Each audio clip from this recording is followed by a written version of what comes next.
People who cooperate don't end up in cuffs. The officer dumped Evelyn Carter's worn canvas bag across the counter as the entire store watched in silence. She never raised her voice. Then a battered leather holder landed beneath the lights, its faded gold seal facing up. Evelyn looked at him and whispered, "Then you've seen my name before." Outside, a police cruiser was pulling in, and the officer's smile vanished. "Keep those hands where I can see them." Officer Ryan Mercer's voice carried across Hawthorne Market with enough force to stop conversations 3 checkout lanes away. Evelyn Carter stood exactly where he had put her. 69 years old, plain gray cardigan, dark slacks, comfortable black shoes polished that morning out of habit. Her silver-streaked hair was pinned neatly at the back of her head, though several strands had worked loose around her face, and her hands were locked behind her in steel cuffs. Saturday sunlight poured through the market's enormous glass front, flashing off wine bottles and polished stone floors. Hawthorne was the kind of grocery store where peaches were arranged like jewelry. Olive oil came with handwritten tasting notes, and customers paid $12 for bread wrapped in brown paper and twine. Now nobody seemed interested in shopping. Carts stood abandoned between displays. A cashier had stopped with one hand above the register. Near the bakery, a couple stared without speaking, and several yards from Evelyn, her granddaughter Maya held a phone in both hands. At 26, Maya Carter was old enough to understand exactly what she was watching. That somehow made it worse. Her hands trembled so badly the picture on her screen kept shaking. "Grandma!" Evelyn turned her head just enough to see her. "Stay there, Maya." Her voice was calm, too calm for the scene around her. "Keep recording." Mercer glanced toward the phone. His jaw tightened. "Ma'am, I already told you this doesn't need an audience." Evelyn looked back at him. "I'm not creating the audience, officer." A few shoppers lowered their eyes. Mercer stepped closer. He was 43, broad through the shoulders. His dark blue uniform stretched neatly beneath his vest. His badge caught the sunlight each time he moved. "You know what your problem is?" he said. Evelyn said nothing. "You think knowing a few legal phrases means you can tell police officers how to do their jobs?" Still nothing. Mercer gave a short laugh. "I deal with this all the time. Somebody gets caught, suddenly they're a constitutional expert." Maya took one step forward. "Officer, she didn't—" "Maya." Evelyn didn't raise her voice. Her granddaughter stopped. "Please." Maya swallowed and stepped back. The phone stayed up. Evelyn's wrists hurt. The cuffs had been tightened enough that the metal pressed hard against her skin whenever she moved. Her left shoulder had begun to ache from the unnatural angle of her arms. She didn't complain. She had learned long ago that dignity was sometimes quiet work. You held your voice steady when somebody wanted it to shake. You kept your hands still when somebody expected anger. You remembered who you were even when the person standing in front of you had already decided who you must be. Mercer reached for the worn canvas shopping bag sitting beside the register. "This yours?" "You know it is." He lifted it onto the checkout counter. "Then let's see what you were so worried about me finding." Evelyn's eyes narrowed slightly. You already searched it. And now I'm checking again." "On what basis?" Mercer smiled. There was no humor in it. "There you go again." Around them, the store remained silent. Evelyn looked past him. She saw expensive coats, gold watches, shopping baskets filled with imported cheese and wine, faces that had watched the confrontation grow from an uncomfortable conversation into a black grandmother standing in handcuffs. Some looked angry, some embarrassed, some frightened. But no one stepped forward. Mercer turned Evelyn's bag upside down. The contents scattered across the counter. A roll of peppermints bounced against the card reader. Reading glasses landed beside a package of artisan crackers. A folded grocery list slid onto the floor. A small envelope from the South Fulton Community Kitchen fluttered open. Her wallet followed. Then a photograph. Evelyn's eyes moved toward it instinctively. Mercer barely noticed. He kept shaking the bag. Something heavier dropped onto the counter with a dull slap. A battered black leather holder. Its corners were worn pale with age. A faint gold emblem was stamped into the leather. For half a second, sunlight struck it. A federal seal. Maya saw it. So did Evelyn. Mercer picked it up between two fingers. What's this? Evelyn studied him. Something that belongs to me. Mercer turned it over. He could have opened it. All he had to do was lift the flap. Instead, he tossed it beside the register. It skidded across the polished counter and stopped against the peppermints. Whatever. Evelyn watched it come to rest. Something passed across her face so quickly Maya almost missed it. Not fear, not even anger. Recognition, as if a door had opened somewhere, but Evelyn had decided not to walk through it yet. Mercer picked up Evelyn's wallet. Not exactly dressed for this place, are you? A woman near the bakery inhaled sharply. Evelyn's gaze returned to him. What does that mean? You know what it means. No, Evelyn said. I'd like to hear you explain it.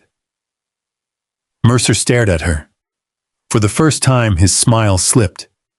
Then it returned. You people always do that. The words seemed to change the temperature in the room. Maya's phone stopped shaking. Her face hardened behind it. One shopper looked toward another, perhaps waiting for somebody else to speak first. Nobody did. Evelyn felt something old move through her. Not surprise. She had known rooms like this before. Rooms where a person's clothing became evidence, where an address became a verdict, where a black woman could speak gently and still be called difficult. She had spent years learning not to let those rooms define her. Mercer leaned against the counter. Here's what I think happened. You came into a store where you figured nobody would notice you. You got nervous when somebody did. Then you started throwing around legal language because you thought it would scare people. Evelyn's voice remained measured. Did anyone see me steal something? Mercer's cheek twitched. We're past that. Did you find stolen merchandise in my bag? I said we're past that.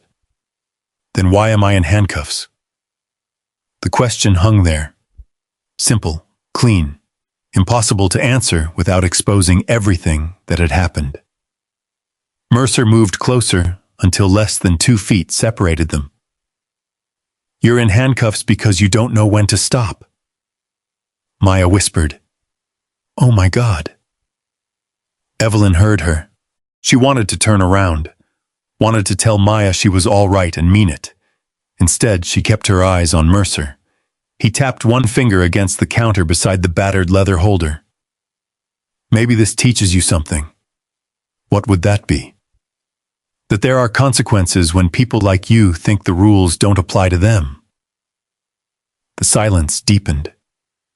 Evelyn looked around the store again, at all those witnesses, at all those people who had heard him. Nobody moved. That hurt in a way the cuffs didn't.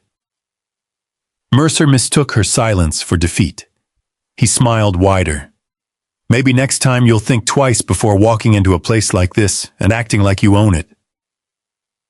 Maya started forward again. This time Evelyn didn't even look at her. Stay where you are. There was something different in Evelyn's voice now. Maya heard it. Mercer didn't. He was enjoying himself too much. Yeah, you've got something else to say? Evelyn looked down at the leather holder. The faded gold seal was still visible beneath the fluorescent lights. Then she raised her eyes to the nameplate above Mercer's badge. Ryan Mercer. She read it once, slowly, then again. Mercer noticed. What? Evelyn took a breath.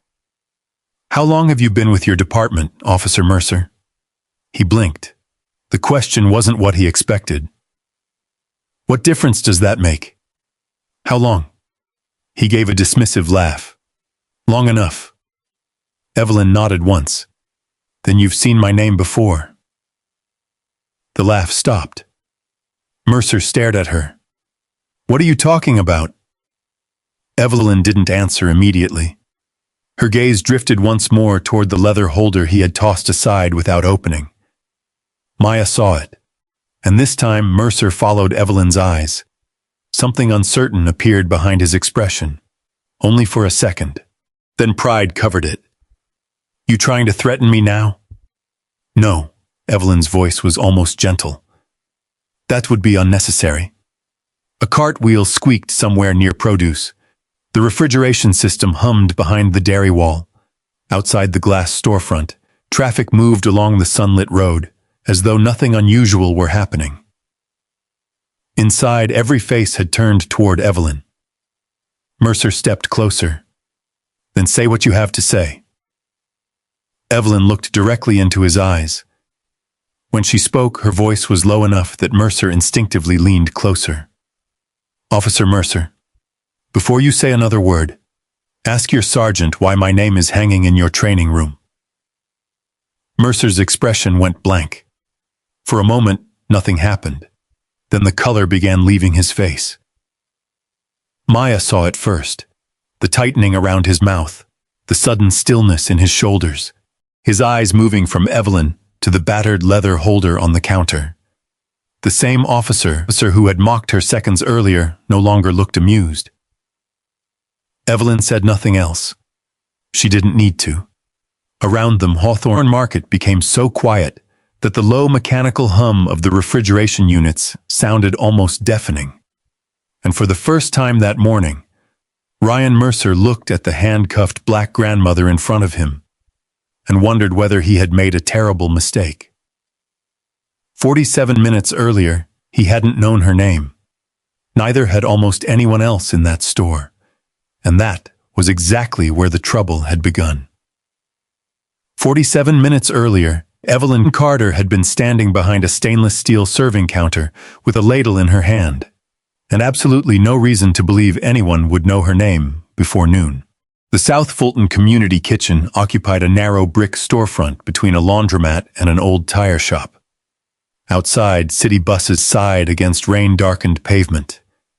Tires whispered through shallow puddles, and the red glow of a walk sign reflected in the wet street. Inside, everything was warmer. Yellow ceiling lights softened the worn linoleum. Coffee steamed from silver urns. Plates clinked against plastic trays. The smell of scrambled eggs, biscuits, and cinnamon oatmeal drifted through the room. Evelyn preferred it that way. Warm food, clean tables. No questions about why someone needed help. At 69, she moved more carefully than she once had, but there was nothing fragile about her. Her gray cardigan was buttoned neatly over a pale blue blouse. Her silver-streaked hair was pinned back, and a white apron covered the front of her dark slacks. More eggs, Mr. Green? Walter Green, 72, studied his plate as though she had offered him a mortgage. You're trying to fatten me up. You've been saying that for 3 years. And you've been doing it for 3 years. Evelyn added half a spoonful anyway. Walter smiled. He was a retired maintenance worker who had spent most of his adult life repairing apartment buildings other people owned. Rising rent had pushed him out of his old place the previous winter. Evelyn had helped him complete the paperwork for subsidized senior housing, then called twice when his application disappeared into somebody's desk. She never charged him. She never charged anyone. That was the rule she had made for herself after retirement. People came into the kitchen carrying envelopes they were afraid to open. Eviction notices, benefit denials, medical bills, letters written in language designed to make ordinary people feel foolish. Evelyn would finish serving breakfast, sit beside them, put on her reading glasses, and say the same thing. Let's see what it actually says. She had discovered that fear often became smaller once someone gave it a name. Ms. Carter? A woman near the coffee station held up a folded letter. Whenever you have a minute, I'll come find you after breakfast. No hurry. There usually is, Evelyn said with a smile. That's why they put dates on those things. The woman laughed. Evelyn moved down the counter. She liked laughter in this room. 6 years earlier, after Thomas died at 71, there had been months when Evelyn thought silence might swallow her whole. Thomas had been the person who filled ordinary spaces. He sang badly while washing dishes. He left cabinet doors open. He read the newspaper at the kitchen table and complained about headlines as though the editors could hear him. Then one autumn morning, there was only one coffee cup beside the sink, one pillow disturbed, one pair of shoes beside the door. People told Evelyn grief would pass. It didn't. It changed shape. Eventually, she learned to carry it without letting it occupy every room. The community kitchen helped. Here, there was always something useful to do. A tray to carry, a form to read, a frightened adult who needed somebody to sit beside them without making them feel ashamed. Perhaps that was why Evelyn understood humiliation so well.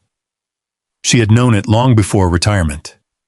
Decades earlier, when she and Thomas were newly married, they had saved enough for the deposit on an apartment closer to downtown. Evelyn had spoken to the landlord twice by telephone. He had sounded delighted. Then they arrived in person. The man's smile disappeared. 20 minutes later, the apartment had suddenly been promised to somebody else. A week afterward, the listing was still in the newspaper. Evelyn had kept that clipping for years, not because she enjoyed remembering it, because she refused to pretend it hadn't happened. Thomas had wanted to confront the landlord. Evelyn had taken his hand and said, "Not today." Years later, she would learn that choosing when to fight was not the same as surrendering.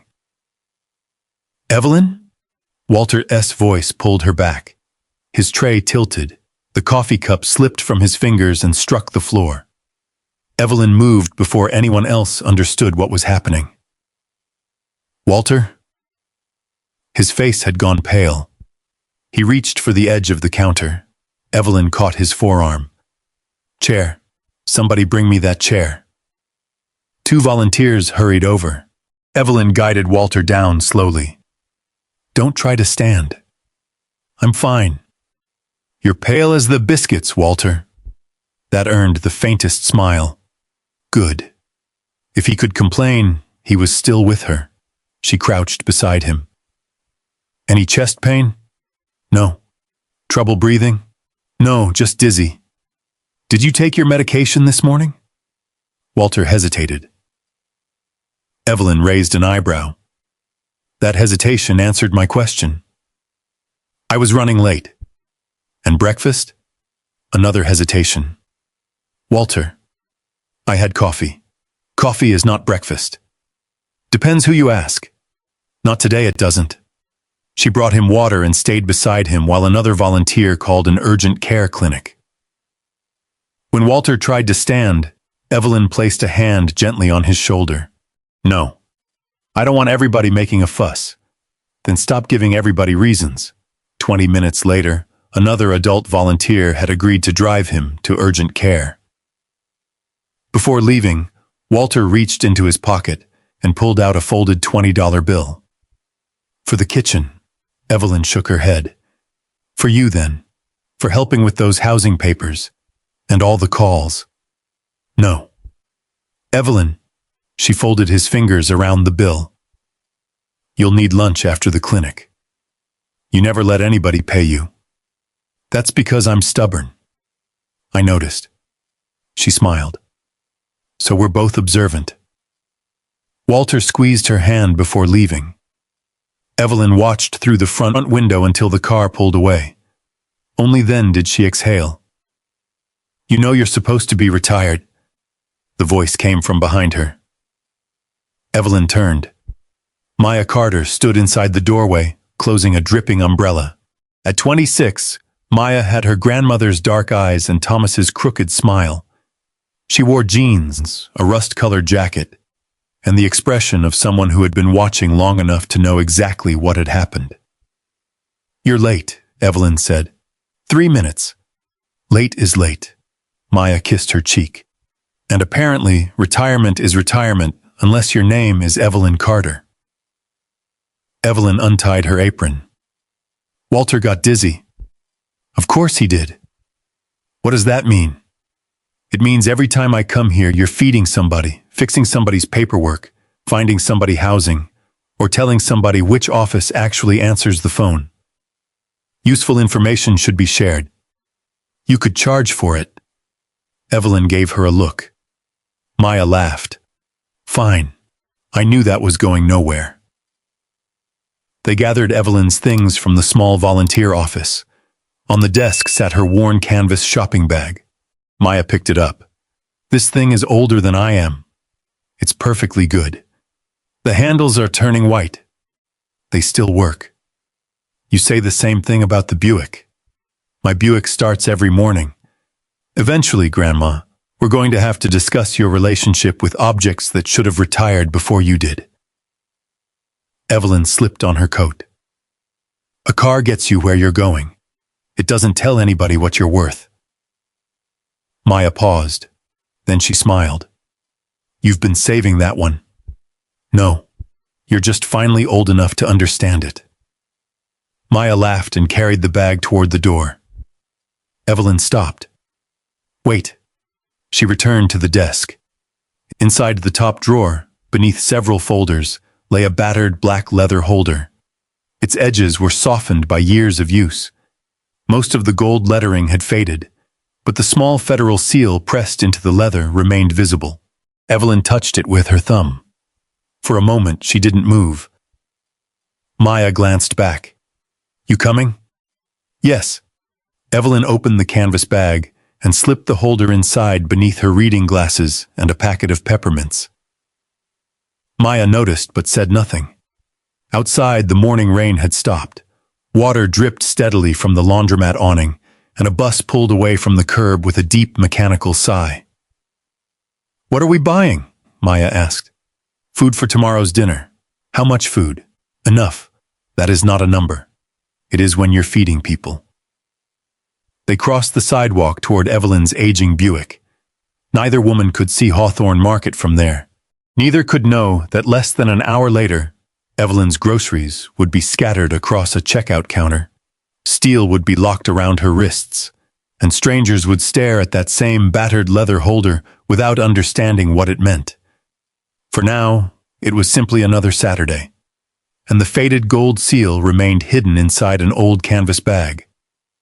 By the time Evelyn and Maya reached Hawthorne Market, the rain had moved east, leaving the Atlanta suburbs washed clean beneath a bright late-morning sun. Water still glittered along the curbs. Tires hissed over damp asphalt. The aging Buick rolled past a row of polished SUVs and luxury sedans before Evelyn found a space near the far end of the parking lot. Maya looked through the windshield at the market. You sure this is where we're shopping? Evelyn turned off the engine. Why wouldn't it be? Maya pointed toward the entrance. Hawthorne sells olive oil that costs more than my electric bill. Then we won't buy that olive oil. Evelyn opened her door. Maya laughed and followed. The automatic doors parted before them with a quiet mechanical whisper. Cool air touched Evelyn's face. Hawthorne Market had been designed to make groceries feel expensive. Warm pendant lights hung above the bakery. Wooden shelves displayed imported preserves and specialty pasta. A refrigerated wall of wine stretched nearly the length of one aisle. Bottles resting beneath small, handwritten cards describing vineyards Evelyn had never heard of. Soft jazz floated through hidden speakers. Even the produce seemed staged. Red apples rose in perfect pyramids. Pears sat in wicker baskets beneath little chalkboard signs. Peaches rested on pale wooden trays as if somebody had polished each one individually. Maya picked up a bottle of olive oil. $39.95. Evelyn glanced at it. Put it back before it asks for rent. Maya laughed. A nearby shopper smiled. For a few minutes, Hawthorne was exactly what a grocery store was supposed to be. Ordinary. Evelyn took the list from her canvas bag. Rice, fresh vegetables, chicken, butter, bread, coffee, fruit. Enough to help prepare Sunday dinner at the community kitchen. Maya pushed the cart. You know they have warehouse stores for this. I know. And they're cheaper. I know. Then why Hawthorne?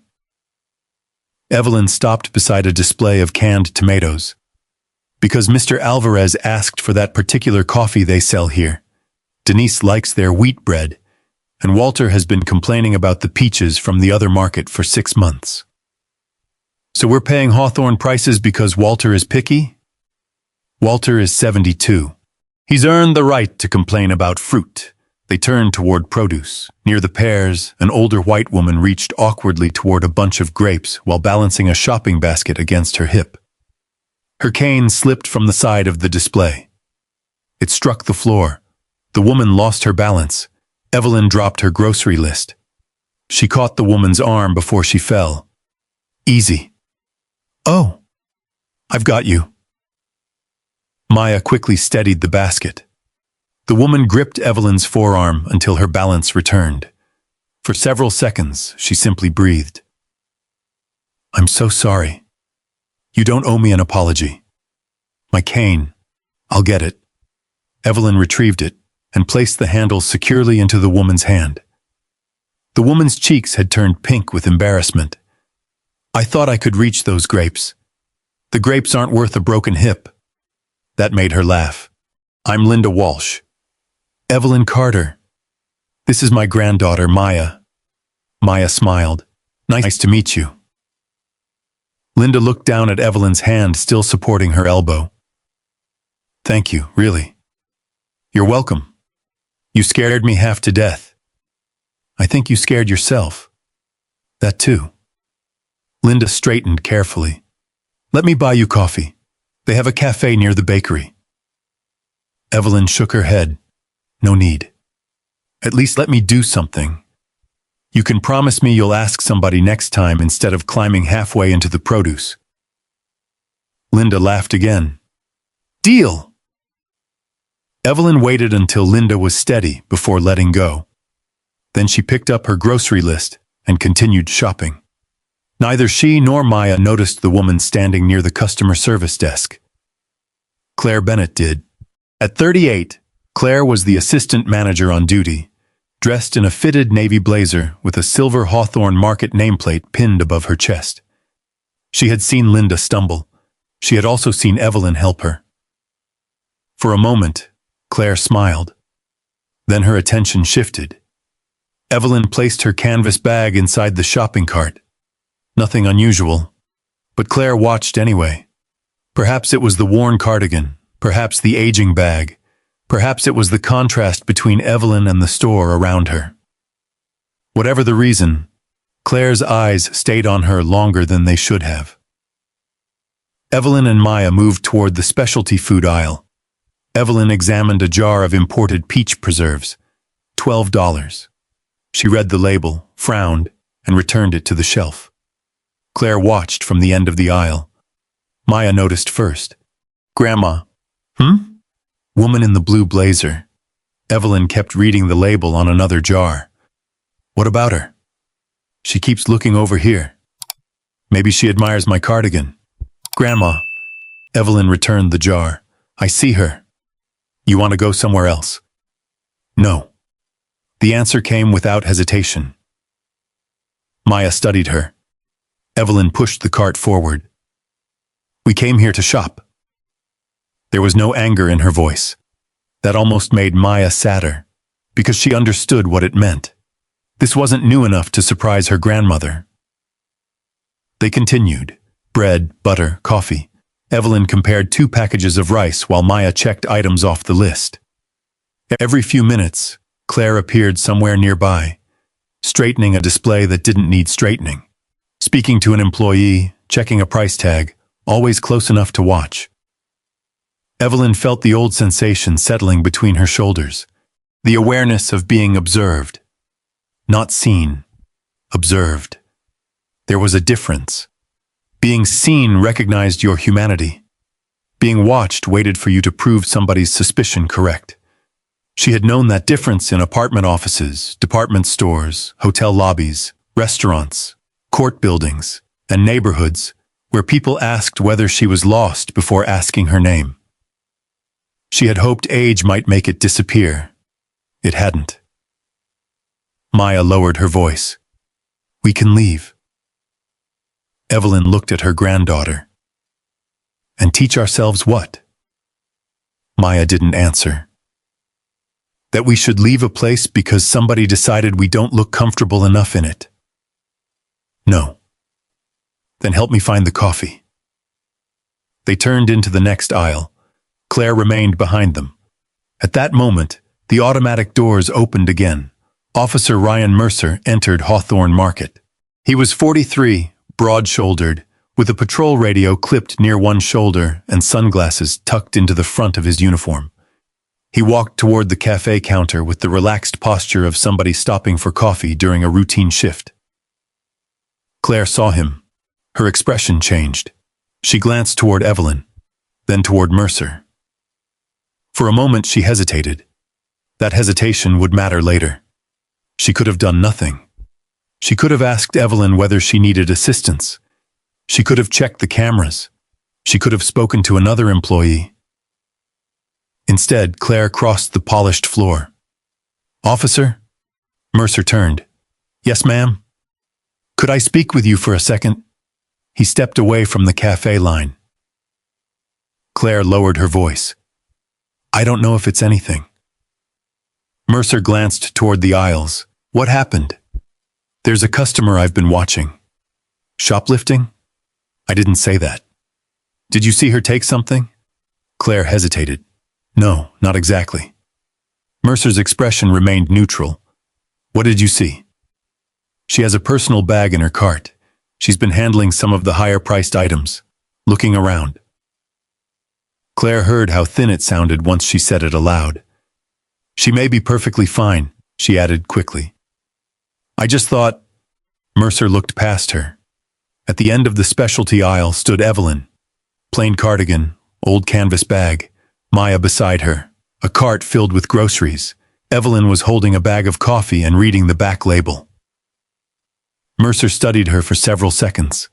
Claire shifted uncomfortably. I only wanted someone to keep an eye on things. Mercer nodded. Which one? Claire could still have stopped it. She could have said never mind. Instead, she lifted one hand, one small gesture, one finger pointing across a beautiful, expensive store. That woman there. Mercer's eyes settled on Evelyn Carter. And from across the aisle, as if she could somehow feel the weight of that decision, Evelyn slowly looked up. For a moment, neither of them moved. Officer Ryan Mercer stood beside the cafe with Claire Bennett a few feet behind him. Evelyn stood at the opposite end of the specialty aisle, a bag of coffee in one hand, her shopping cart beside her. Maya followed her grandmother's gaze. Is that officer looking at us? Evelyn placed the coffee in the cart. Yes. Why? I imagine we're about to find out. She didn't hurry. That was the first thing Mercer noticed. Most people changed when they realized a uniform was approaching. They became nervous, defensive, eager to explain themselves. Evelyn simply returned to her grocery list. Mercer's shoes made soft, measured sounds against the polished floor. Maya gripped the cart handle. Grandma. Easy. Mercer stopped directly in their path. Ma'am.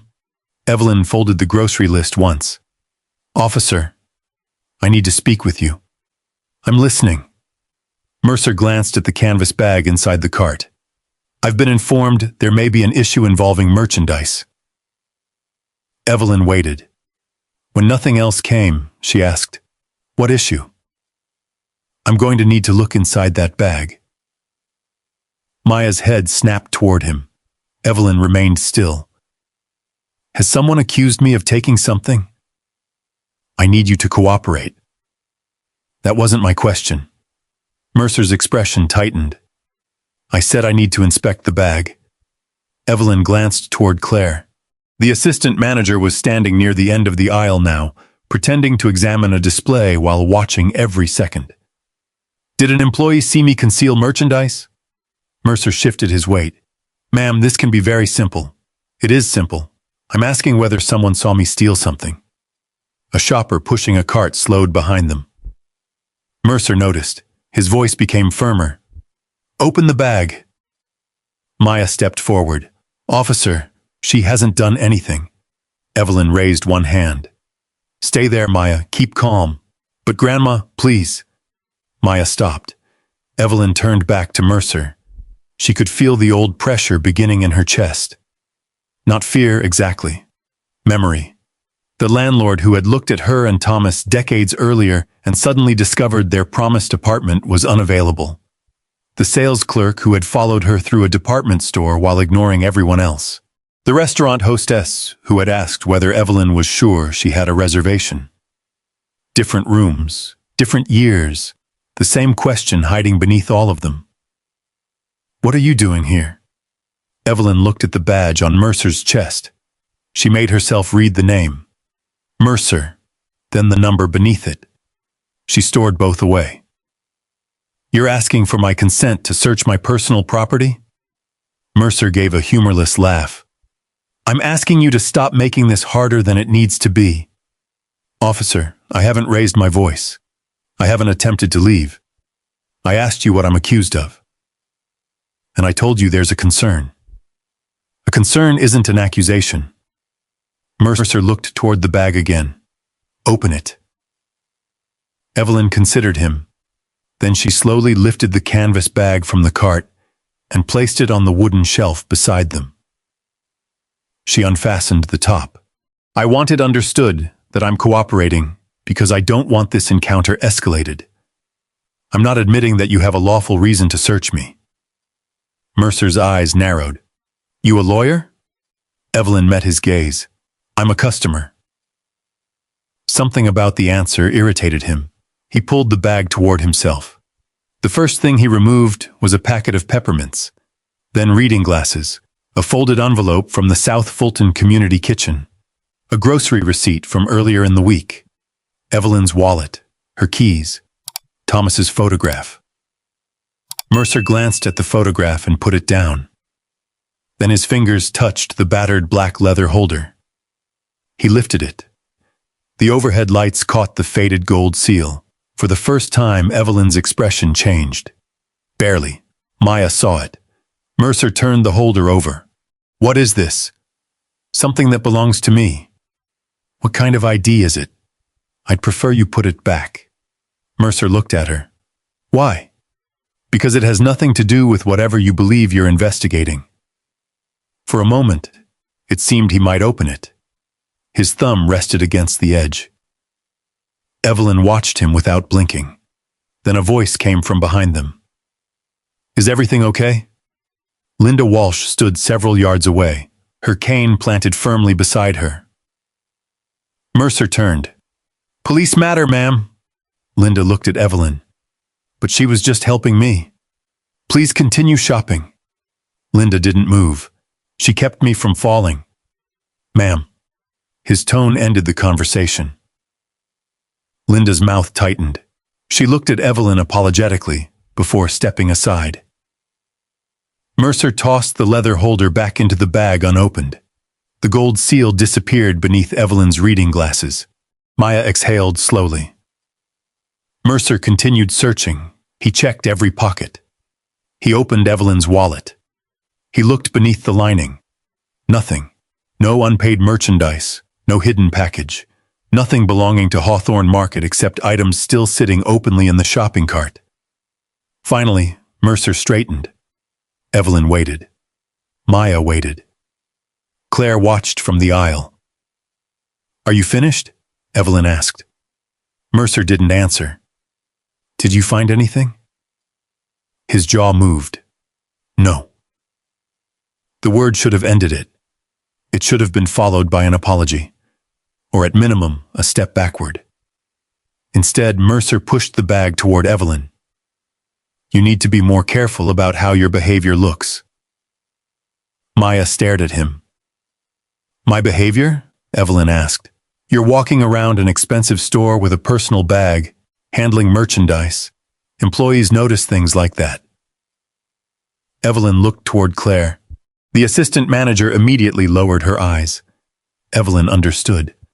Officer, every customer in this building is handling merchandise. Mercer folded his arms. You know what I mean. No, Evelyn said quietly. I don't.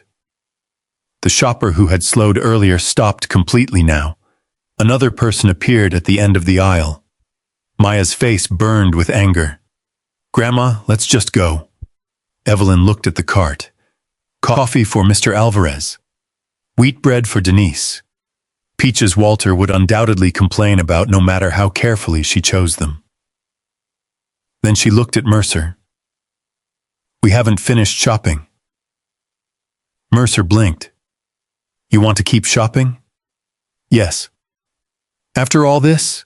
Evelyn's voice remained level. I didn't create all this. Something hardened in Mercer's face. For the first time, Evelyn saw that the empty search had not relieved him. It had embarrassed him. An embarrassed authority, she knew, could become dangerous when pride mattered more than truth. Mercer stepped into her path again. I think you need to leave. Evelyn didn't move. Is management asking me to leave? I'm asking you. That's not what I asked. Mercer's face reddened. Maya looked from him to Claire. Claire remained silent. Evelyn felt the tension in the aisle tightening like wire. She had given him the bag. He had searched it. He had found nothing. Every reasonable path out of the encounter was open to him. All Mercer had to do was take one. Instead, he looked at Evelyn Carter as though her innocence had become another form of disobedience. And Evelyn understood, with a cold certainty, that he had no intention of walking away. Mercer shifted until his body blocked the aisle. I'm going to tell you one more time, he said. You need to leave. Evelyn kept both hands visible beside the shopping cart. Is Hawthorne Market asking me to leave? I am. You're a police officer, not the store manager. Mercer's mouth tightened. Maya looked toward Claire Bennett.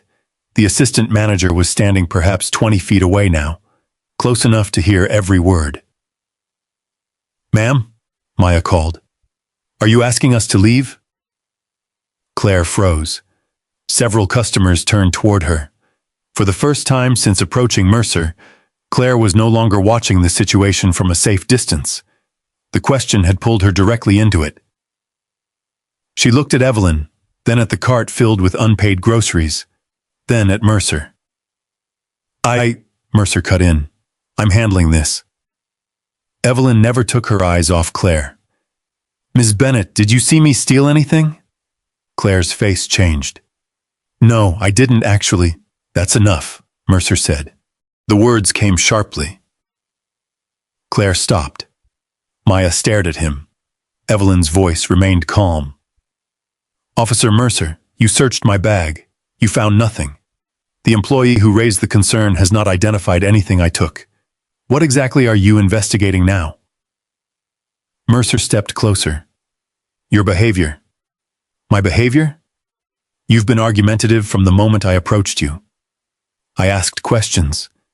You refused simple instructions. I allowed you to search my property. After arguing about it. Evelyn studied him. There it was.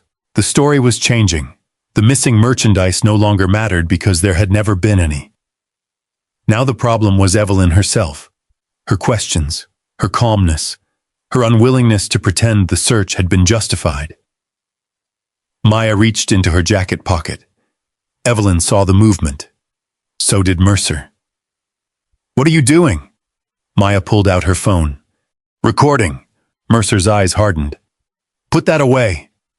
Maya's thumb touched the screen. No.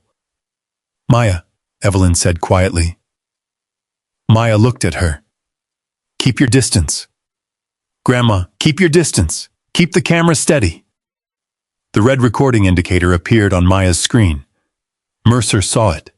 The effect was immediate. His shoulders stiffened. Ma'am, your granddaughter is interfering with a police investigation. Evelyn glanced toward Maya. She is standing several yards away. I told her to put the phone away. And she isn't obstructing you by recording. Mercer laughed once. Here we go again. He turned slightly toward Maya.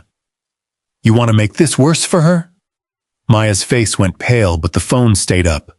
Evelyn's voice sharpened by a fraction. Speak to me, Officer Mercer, not her. That brought his attention back.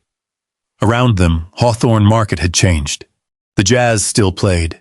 The bakery lights still glowed warmly. A refrigerator door opened somewhere and chimed before closing. But people were no longer shopping. A man in a golf shirt stood beside a cart filled with wine and watched. A woman near the bakery held a loaf of bread against her chest, without moving. Linda Walsh remained near the produce aisle, both hands resting on the handle of her cane. Nobody spoke. Evelyn saw them all. She also saw the security camera above the aisle, a small black dome mounted near the ceiling. Its dark lens pointed directly toward them. Mercer followed her eyes. What are you looking at? Nothing. You keep looking around like you're planning something. No, I'm making sure I remember what happened. Mercer glanced at Maya's phone again, then at the gathering shoppers. The embarrassment in his face deepened. Evelyn recognized it because she had seen the same expression in powerful people before. Not uncertainty, not remorse, the fear of losing control of the room. Mercer reached for his radio. Dispatch, this is Unit 12. I'm at Hawthorne Market with a subject involved in a possible theft investigation. Evelyn listened carefully. Possible theft, subject, investigation. The words sounded official. That was their purpose. Mercer continued. Subject is refusing instructions and becoming increasingly uncooperative. Maya's mouth fell open. That's not true. Evelyn lifted one hand toward her. Maya stopped. Mercer released the radio button. Evelyn waited until he looked at her. You just described me as increasingly uncooperative. Yes. What have I done? You've repeatedly refused lawful instructions. Which lawful instruction? Mercer didn't answer. Did I attempt to leave? No. Did I threaten you? His jaw tightened. Did I physically resist you? You're doing this right now. Doing what? Arguing. Evelyn let the words sit between them. Then she said, asking you to explain your authority is not obstruction. A murmur moved through the crowd. Mercer heard it. His face flushed. Enough! He pointed toward the front doors. You are leaving this store now. Evelyn turned to Claire. Is that Hawthorne Market's decision? Claire looked trapped. Officer, maybe we should just... I'm handling it. Claire fell silent again. Evelyn's expression showed disappointment more than anger. That somehow hurt Claire more. Ms. Bennett, Evelyn said, I am asking you directly. Did I steal from your store? No. The answer came quietly. Mercer turned. Claire swallowed. I didn't see her take anything. The room seemed to exhale. Maya's camera remained fixed on them. Evelyn nodded. Thank you. Mercer stared at Claire. Then he looked at Evelyn. For 1 second, Maya thought it was over. It had to be. The search had found nothing. The manager had admitted seeing no theft. Customers had heard it. The phone was recording. There was nowhere left for the accusation to go. But Mercer had already told dispatch there was a possible theft. He had already called Evelyn uncooperative. He had already ordered her from the store. Walking away now would require something he seemed incapable of giving. An admission that he had been wrong. You're still leaving, he said. Evelyn's eyes narrowed. Am I free to go? Mercer paused. It was a small pause, but Evelyn heard everything inside it. If I'm free to go, she continued, Maya and I will finish purchasing these groceries and leave when we're done. I just told you to leave. Then am I being detained? Mercer's nostrils flared. You need to stop playing games. It's not a game.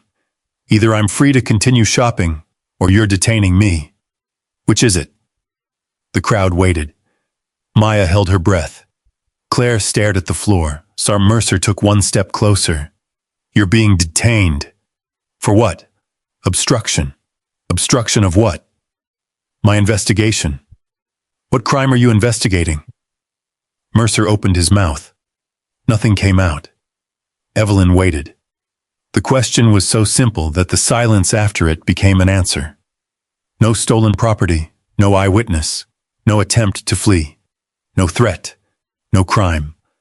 Only a woman standing beside a cart full of groceries asking a police officer to explain why he wouldn't let her go. Mercer's hand moved toward his belt. Maya saw it. Grandma. Evelyn saw it too. She knew that motion. She knew what was clipped behind his right hip. She also knew what happened when fear, pride, authority, and an audience occupied the same few feet of floor. Her heartbeat quickened, but her face remained still. Officer Mercer, she said carefully, there is no reason for this to go any further. He stepped forward. You should have thought about that before you decided to challenge me. His hand came away from his belt holding a pair of handcuffs. Maya took an involuntary step toward them. Evelyn turned her head. No, Maya. The words stopped her. Evelyn looked back at Mercer. The metal cuffs hung from his hand, catching the warm light from the bakery. For a fleeting second, the entire store seemed suspended between what was reasonable and what was about to happen. Mercer reached for Evelyn's wrist. She could have pulled away. She didn't. Instead, Evelyn Carter slowly turned around. And before he could order her to do it, she placed both hands behind her own back. For the first time since the confrontation began, Officer Ryan Mercer hesitated. Perhaps he had expected resistance, a raised voice, a frightened argument. A hand pulled away at the last second. Something he could point to afterward and call defiance. Evelyn gave him none of it. She stood beneath the warm pendant lights of Hawthorne Market, with her back straight and her hands waiting behind her. Grandma! Maya's voice cracked. Evelyn turned her head just enough to see her. Stay where you are. Maya's phone was still raised. Her eyes were wet now. I am. Good. Mercer recovered from his surprise. You finally decided to cooperate. Evelyn faced forward again. I've been cooperating. The first cuff closed around her right wrist. Click. The sound was small, but in the suddenly quiet market, it seemed to travel all the way to the glass doors. Then the second. Click. The soft jazz continued overhead. A saxophone played through hidden speakers as though nothing had changed. Evelyn tested neither cuff. She knew better. The metal pressed tightly against her skin. Her shoulders pulled backward at an uncomfortable angle, and an ache began almost immediately along her left arm. Mercer put one hand above her elbow. You're being detained for obstruction. Evelyn looked over her shoulder. I understand what you're saying. What does that mean? It means I heard you. A man near the wine section looked down. A woman beside the bakery whispered something to her husband. Linda Walsh stood with both hands gripping her cane. No one stepped forward. Evelyn saw them in the reflection of the refrigerated case. That hurt more than she expected. She had never believed courage was easy, but she had spent the morning watching ordinary people at the community kitchen share tables, rides, food, information, whatever little they had. Here, surrounded by abundance, everyone seemed suddenly afraid they had something to lose. Mercer guided her toward the front checkout area. Maya followed several yards behind. Stay back, Mercer ordered. Maya stopped. Evelyn said, Keep recording. Mercer looked over his shoulder. I already told her to put that phone away. And she isn't interfering with you. Ma'am, you don't get to tell me how to conduct an investigation. No, Evelyn said, but I can tell my granddaughter not to stop documenting one. Mercer's grip tightened above her elbow. Not enough to injure her. Enough to send a message. Evelyn said nothing. They reached an unused checkout counter near the produce display.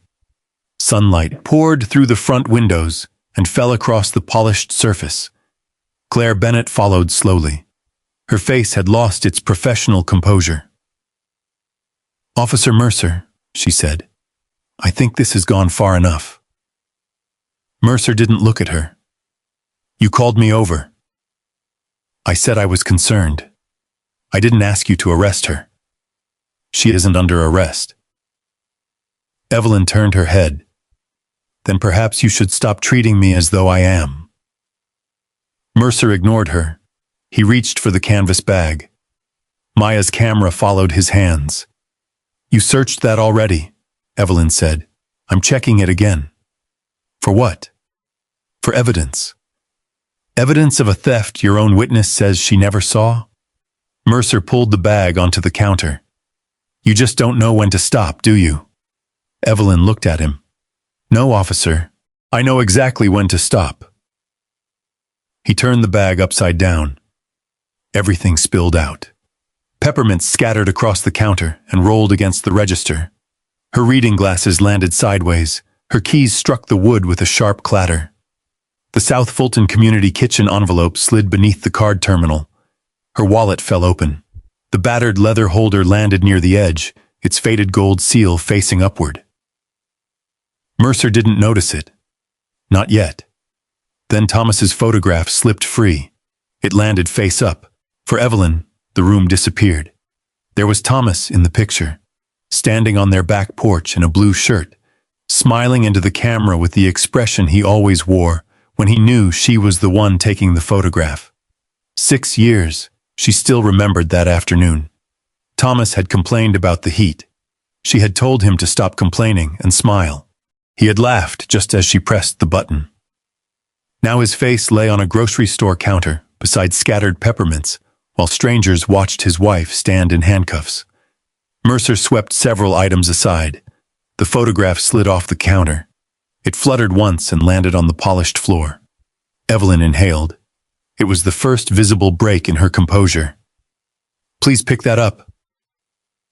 Mercer kept searching. Evelyn looked down at the photograph. "Officer Mercer." "What?" "Please pick up that photograph."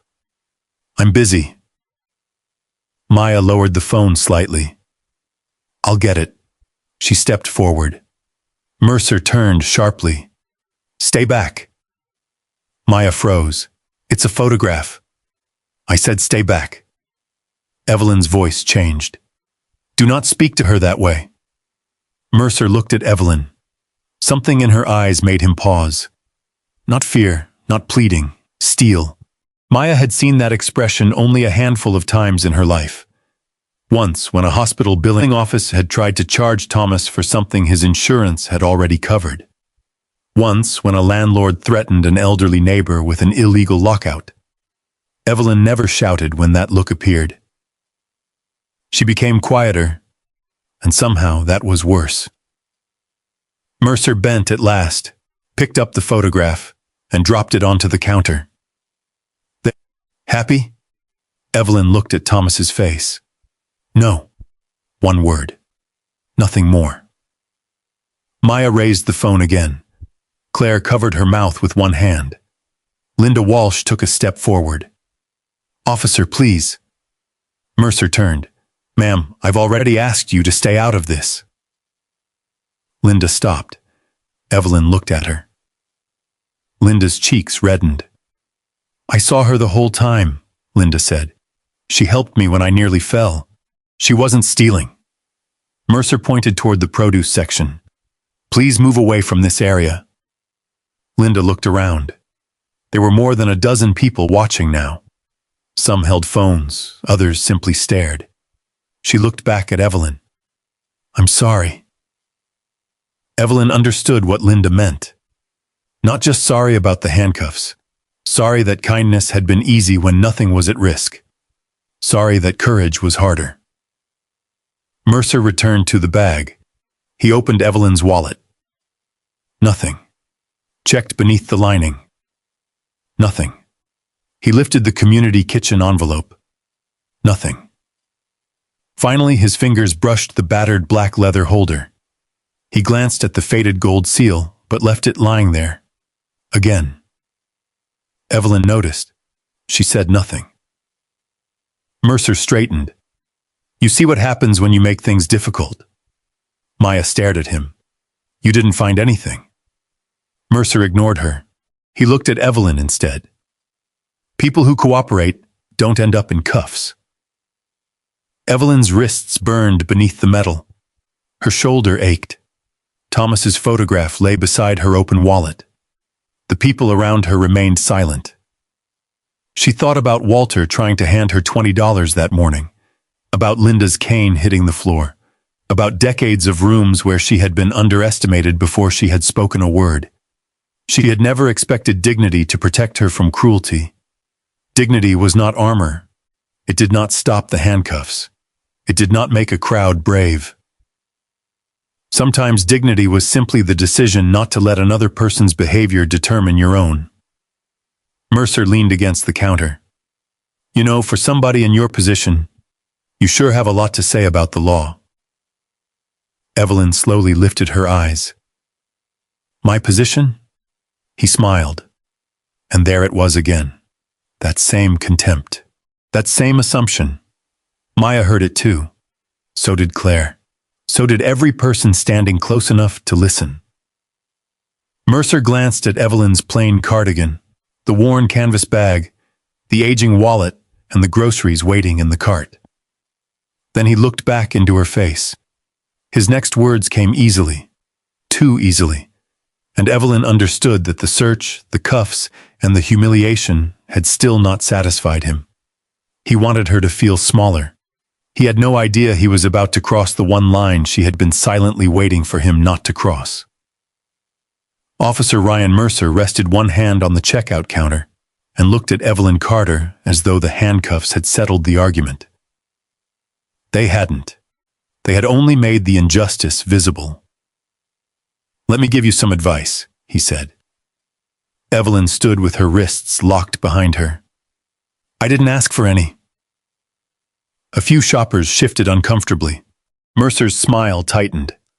That's exactly your problem. You think because you picked up a few legal phrases somewhere, you're smarter than everybody in the room. Evelyn said nothing. Fourth Amendment, detained, probable cause. He gave a quiet laugh. People watch a couple videos online and suddenly everybody thinks they're a lawyer. Maya's phone remained pointed directly at him. The little red recording light glowed on the screen.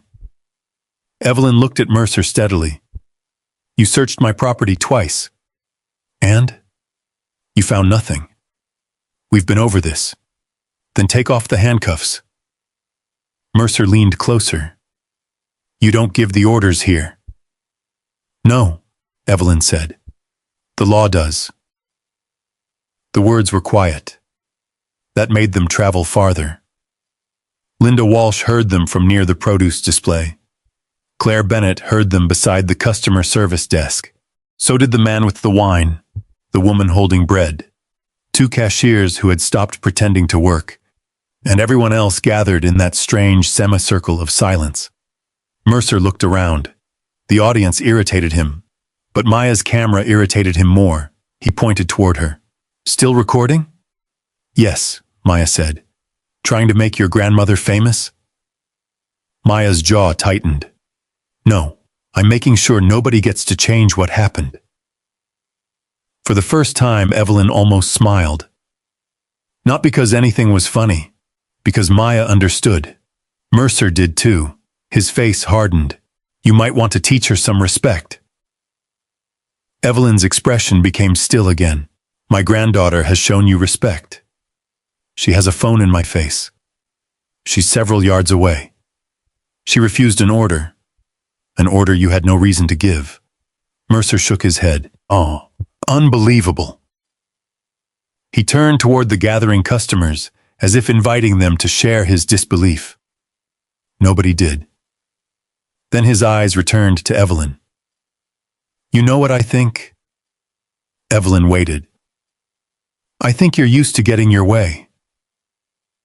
Maya stared at him. Mercer continued.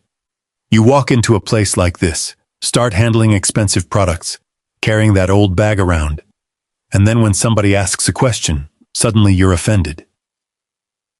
Evelyn felt the words land. Not because she hadn't heard their meaning before, because she had.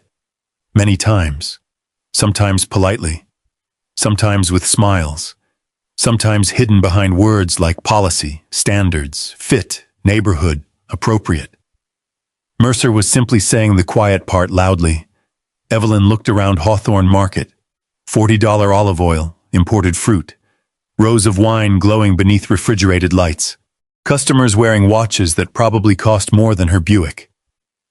Then she looked at her own cardigan. Her comfortable shoes. The canvas bag with its worn handles. "Officer Mercer," she said, "what exactly about my appearance tells you what I can afford?" A woman near the bakery looked down. Mercer shrugged. "I didn't say that." "You didn't have to." His face reddened. "You're twisting my words." "No, I'm asking you to stand behind them." A murmur moved through the crowd. Mercer heard it. He stepped closer. "You want the truth? Fine. Maybe somebody from your background should understand that stores like this pay attention when things don't look right." Maya went perfectly still. Claire closed her eyes for half a second. Linda Walsh whispered, "Oh, Lord." Evelyn felt something tighten deep inside her. Her background. Two words carrying decades. She remembered Thomas standing beside her outside that apartment office all those years ago, trying not to show how much the landlord's rejection had hurt him. She remembered telling him not today. She remembered all the times afterward when they had chosen to keep walking without letting somebody else's smallness become their own. Thomas would have hated this. Not the handcuffs most of all, the crowd. He had always believed somebody should speak.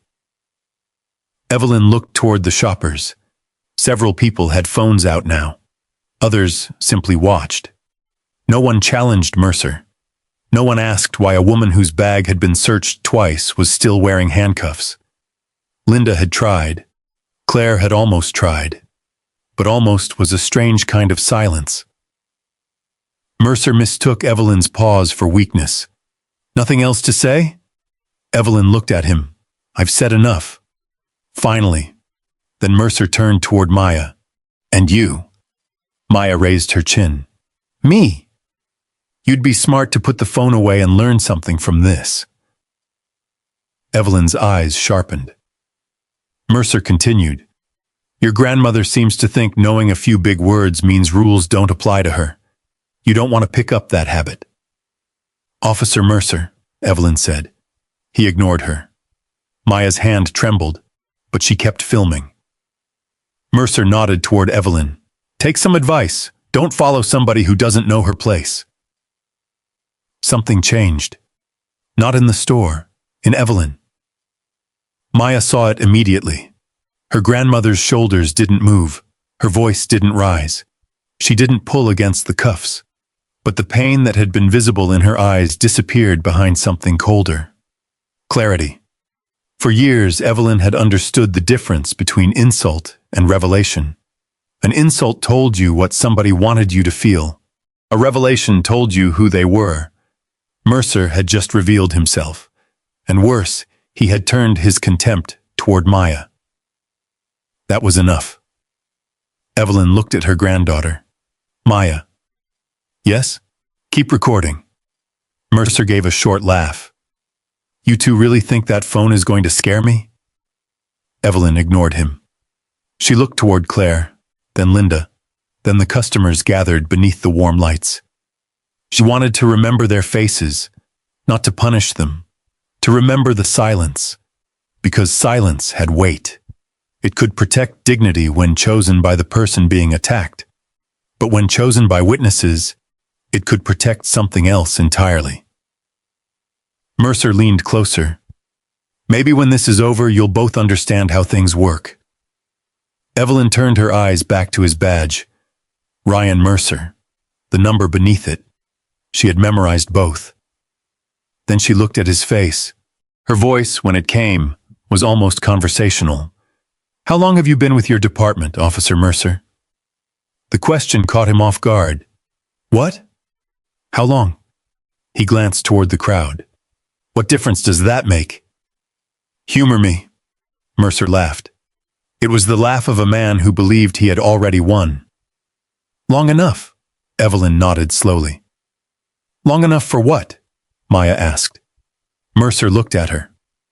Long enough to know exactly what I'm doing. Evelyn's gaze never left him. There was no anger in her face now. That was what finally unsettled Claire, because Evelyn didn't look like someone preparing to argue. She looked like someone who had finished gathering evidence. Mercer noticed the change a moment later. His smile weakened. What? Evelyn said nothing. What are you looking at? Her eyes moved toward the counter, past the open wallet, past Thomas's photograph, past the scattered peppermints. They stopped on the battered black leather holder. The faded gold seal caught the light. Mercer followed her gaze. For the first time, he looked at it carefully. His brow tightened. Then Evelyn spoke. You said you've been there long enough. Mercer looked back at her. Yes. Her voice dropped almost to a whisper. Then you've seen my name before. The smile remained on his face for 1 second longer. Then it began to disappear. He looked at the leather holder again, at the faded gold seal he had already touched twice without bothering to open. Maya saw the uncertainty enter his eyes. Claire saw it too.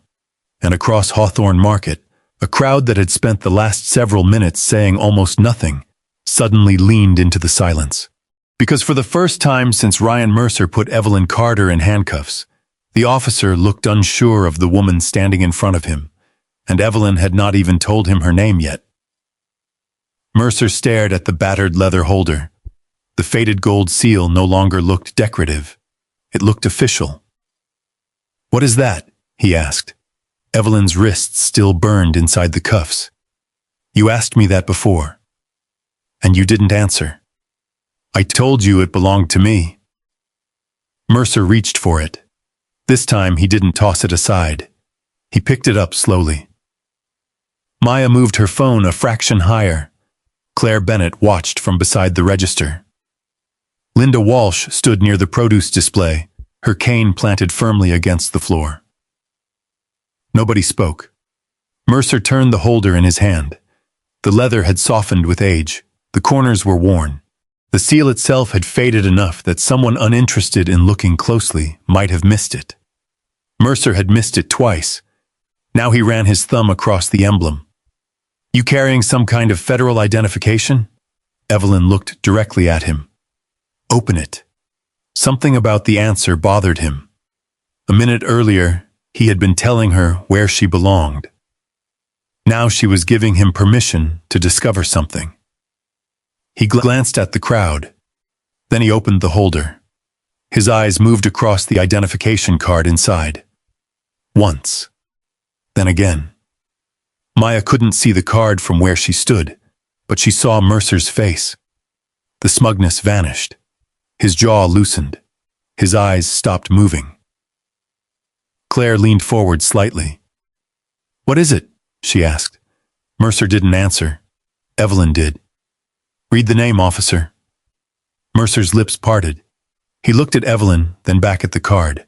Printed beneath an old photograph were the words, Evelyn M. Carter, United States Magistrate Judge Retired. Mercer's thumb stopped against the edge of the leather. The entire store seemed to hold its breath. Maya watched her grandmother. Evelyn didn't straighten with pride. She didn't smile. She didn't ask whether Mercer was impressed now. She simply stood in the same handcuffs, wearing the same gray cardigan and the same comfortable shoes. Nothing about her had changed, only what Mercer knew. You're, he began. Retired, Evelyn said. Mercer swallowed. His eyes returned to the identification. This could be old. It is. That doesn't mean, it means exactly what it says. Mercer looked toward Claire as though expecting help. Claire had none to give. Maya spoke from behind her phone. You searched her bag twice. Mercer ignored her. His eyes stayed on Evelyn. The name bothered him. She could see him searching his memory. Evelyn had watched witnesses do the same thing in courtrooms years earlier, faces tightening as they tried to place a date, a document, a sentence they suddenly wished they remembered more clearly. "Carter," Mercer murmured. Evelyn waited. Something flickered in his expression.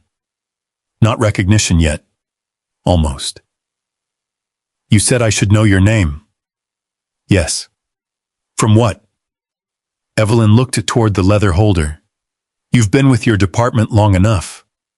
Mercer frowned. "So?" "Long enough to have attended mandatory civil rights instruction." A man near the wine section lowered his basket to the floor. Mercer stared at her. Evelyn continued. "Long enough to have been trained on lawful stops, searches, consent, detention, documentation, and supervisory review." The color in Mercer's face began to change. "What's your point?" "My point is that my name was already in your professional life before you decided I didn't belong in this store." Mercer said nothing.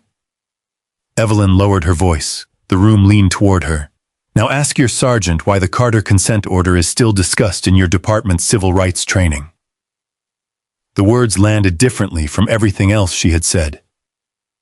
Mercer's face went still. Maya saw his eyes widen. Claire whispered, "Oh my God." Mercer looked down at the identification again. Carter. This time he knew.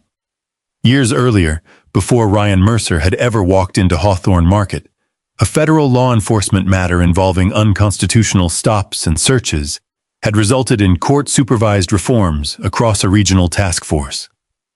The case had become part of local training because the failures were painfully ordinary.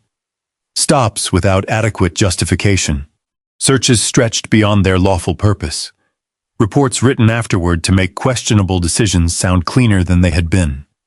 Supervisors failing to ask enough questions. The woman connected to that order had been known inside training rooms simply as Judge Carter. Mercer had sat through instruction discussing it. He remembered a slide. He remembered the name. And now that name was standing in front of him in handcuffs. Evelyn watched the realization spread across his face. She did not enjoy it. That was what Maya would remember later. There was no triumph in her grandmother's expression, only sadness, because Evelyn understood the ugly contradiction. For the first time that morning, Mercer was reconsidering how he treated her, not because the facts had changed, not because he had found evidence proving her innocence. He had already found nothing. Not because Claire had withdrawn the suspicion. She already had. Not because Evelyn had suddenly become calmer. She had been calm from the beginning. The only thing that had changed was the title printed inside an old leather holder. Mercer lowered his voice. "Why didn't you say something?" Evelyn's eyes sharpened. "About what?" "Who you were." A silence passed between them. Then Evelyn said, "Would it have changed how you treated me?" Mercer didn't answer. She continued, "That is exactly why I didn't." Claire looked away. Linda Walsh pressed her lips together. Maya felt tears sting her eyes, but she kept the phone steady. Mercer closed the leather holder. His fingers were no longer as certain as they had been. "Look," he said. "If there's been some misunderstanding—" Evelyn interrupted him. "No." The single word stopped him. "A misunderstanding is reaching for somebody else's cart. A misunderstanding is reading the wrong price tag. You searched my property twice after nobody identified anything stolen. You described me as uncooperative because I asked what authority you were exercising. Then you put me in handcuffs." Mercer's gaze flicked toward Maya's phone. Evelyn noticed. "So don't rewrite this while it's still happening." The sentence seemed to strike him harder than any threat could have. Mercer looked around. The crowd was no longer watching Evelyn. They were watching him. The power in the room had shifted, but Evelyn had not raised her voice once. Then sunlight flashed blue across the glass front of Hawthorne Market. Once. Twice. A police cruiser turned into the parking lot. Mercer looked toward the windows. His face changed again. Maya turned just enough to capture the vehicle approaching the entrance. Claire whispered, "Is that backup?" Mercer didn't answer. The cruiser stopped at the curb. A uniformed man stepped out. Sergeant Daniel Brooks, 51, adjusted his duty belt and looked through the glass doors. He had been sent to supervise what dispatch had described as an escalating theft investigation. He expected an angry suspect, a disputed piece of merchandise, maybe an employee demanding a trespass warning. He did not expect the woman he saw standing beside the checkout counter. Brooks stopped outside the doors. Even through the glass, Evelyn saw recognition hit his face. Mercer saw it too. The automatic doors slid open. The noise of the parking lot rushed briefly into the silent market. Brooks stepped inside. His gaze went first to the handcuffs, then to Evelyn's face, then to the old leather holder still in Mercer's hand. He stopped walking. "Judge Carter?" Nobody moved. Evelyn looked at him steadily, and Ryan Mercer finally understood that the title in the leather holder was only the beginning of his problem.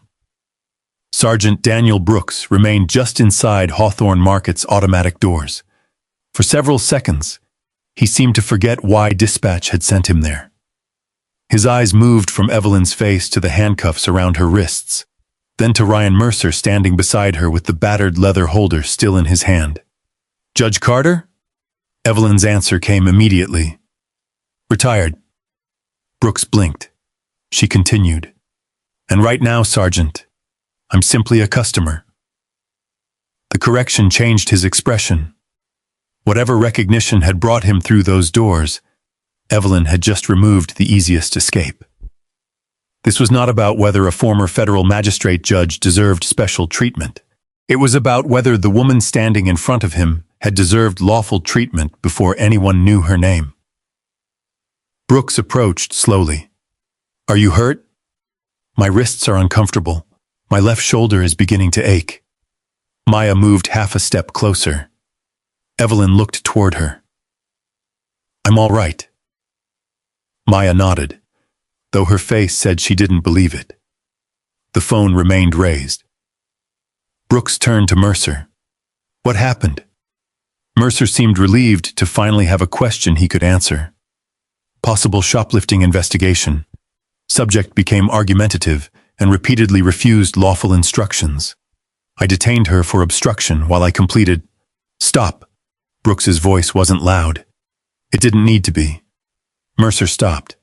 Brooks looked toward the shopping cart. "What was allegedly stolen?" Mercer hesitated. "We hadn't determined that yet." Brooks stared at him. "You detained somebody for shoplifting without identifying stolen merchandise?" She was acting suspiciously. "What did she conceal?" Mercer glanced toward Claire. Brooks followed his eyes. "Are you management?" Claire swallowed. "Yes. Claire Bennett, assistant manager." "Did you call police?" "No. Officer Mercer was already here." "Did you report a theft to him?" Claire looked at Mercer, then at Evelyn. Maya's phone captured the entire exchange. "I told him I was concerned about a customer." "What did you see?" Claire's voice dropped. She had a personal bag in her cart. She was looking at some expensive items. Brooks waited. "And?" Claire said nothing. "Ms. Bennett, did you see Mrs. Carter put store merchandise into that bag?" "No." "Did another employee?" "Not that I'm aware of." "Did a customer report seeing it?" "No." Mercer's jaw tightened. "Saw. She was behaving suspiciously." Brooks turned toward him. "How?" She was looking around. Maya almost laughed from disbelief. Evelyn didn't. Brooks asked, "Did you search her bag?" "Yes." "Did you find store merchandise?" "No, but how many times?" Mercer looked at Evelyn. She answered, "Twice." Brooks's eyes returned to Mercer. "Twice?" The second search was incident to the detention. "For what?" "Obstruction." "Obstruction of what?" The same question. The same simple question Evelyn had asked before the cuffs came out. Mercer looked trapped by it again. My investigation. Brooks lowered his voice. Into merchandise nobody saw her take and you didn't find? Mercer's face flushed. She was refusing orders. Evelyn spoke. Sergeant Brooks. He turned. I don't want my resume deciding whether those cuffs belong on me. Determine whether Officer Mercer had a lawful basis to restrain any customer standing where I stood. Brooks held her gaze. Then he nodded. Yes, ma'am. Mrs. Carter is fine. Another silence. Yes, Mrs. Carter. Linda Walsh stepped forward from the edge of the crowd. Sergeant? Brooks looked at her. I was near her earlier. Mrs. Carter helped me when I lost my balance. I saw her shopping afterward.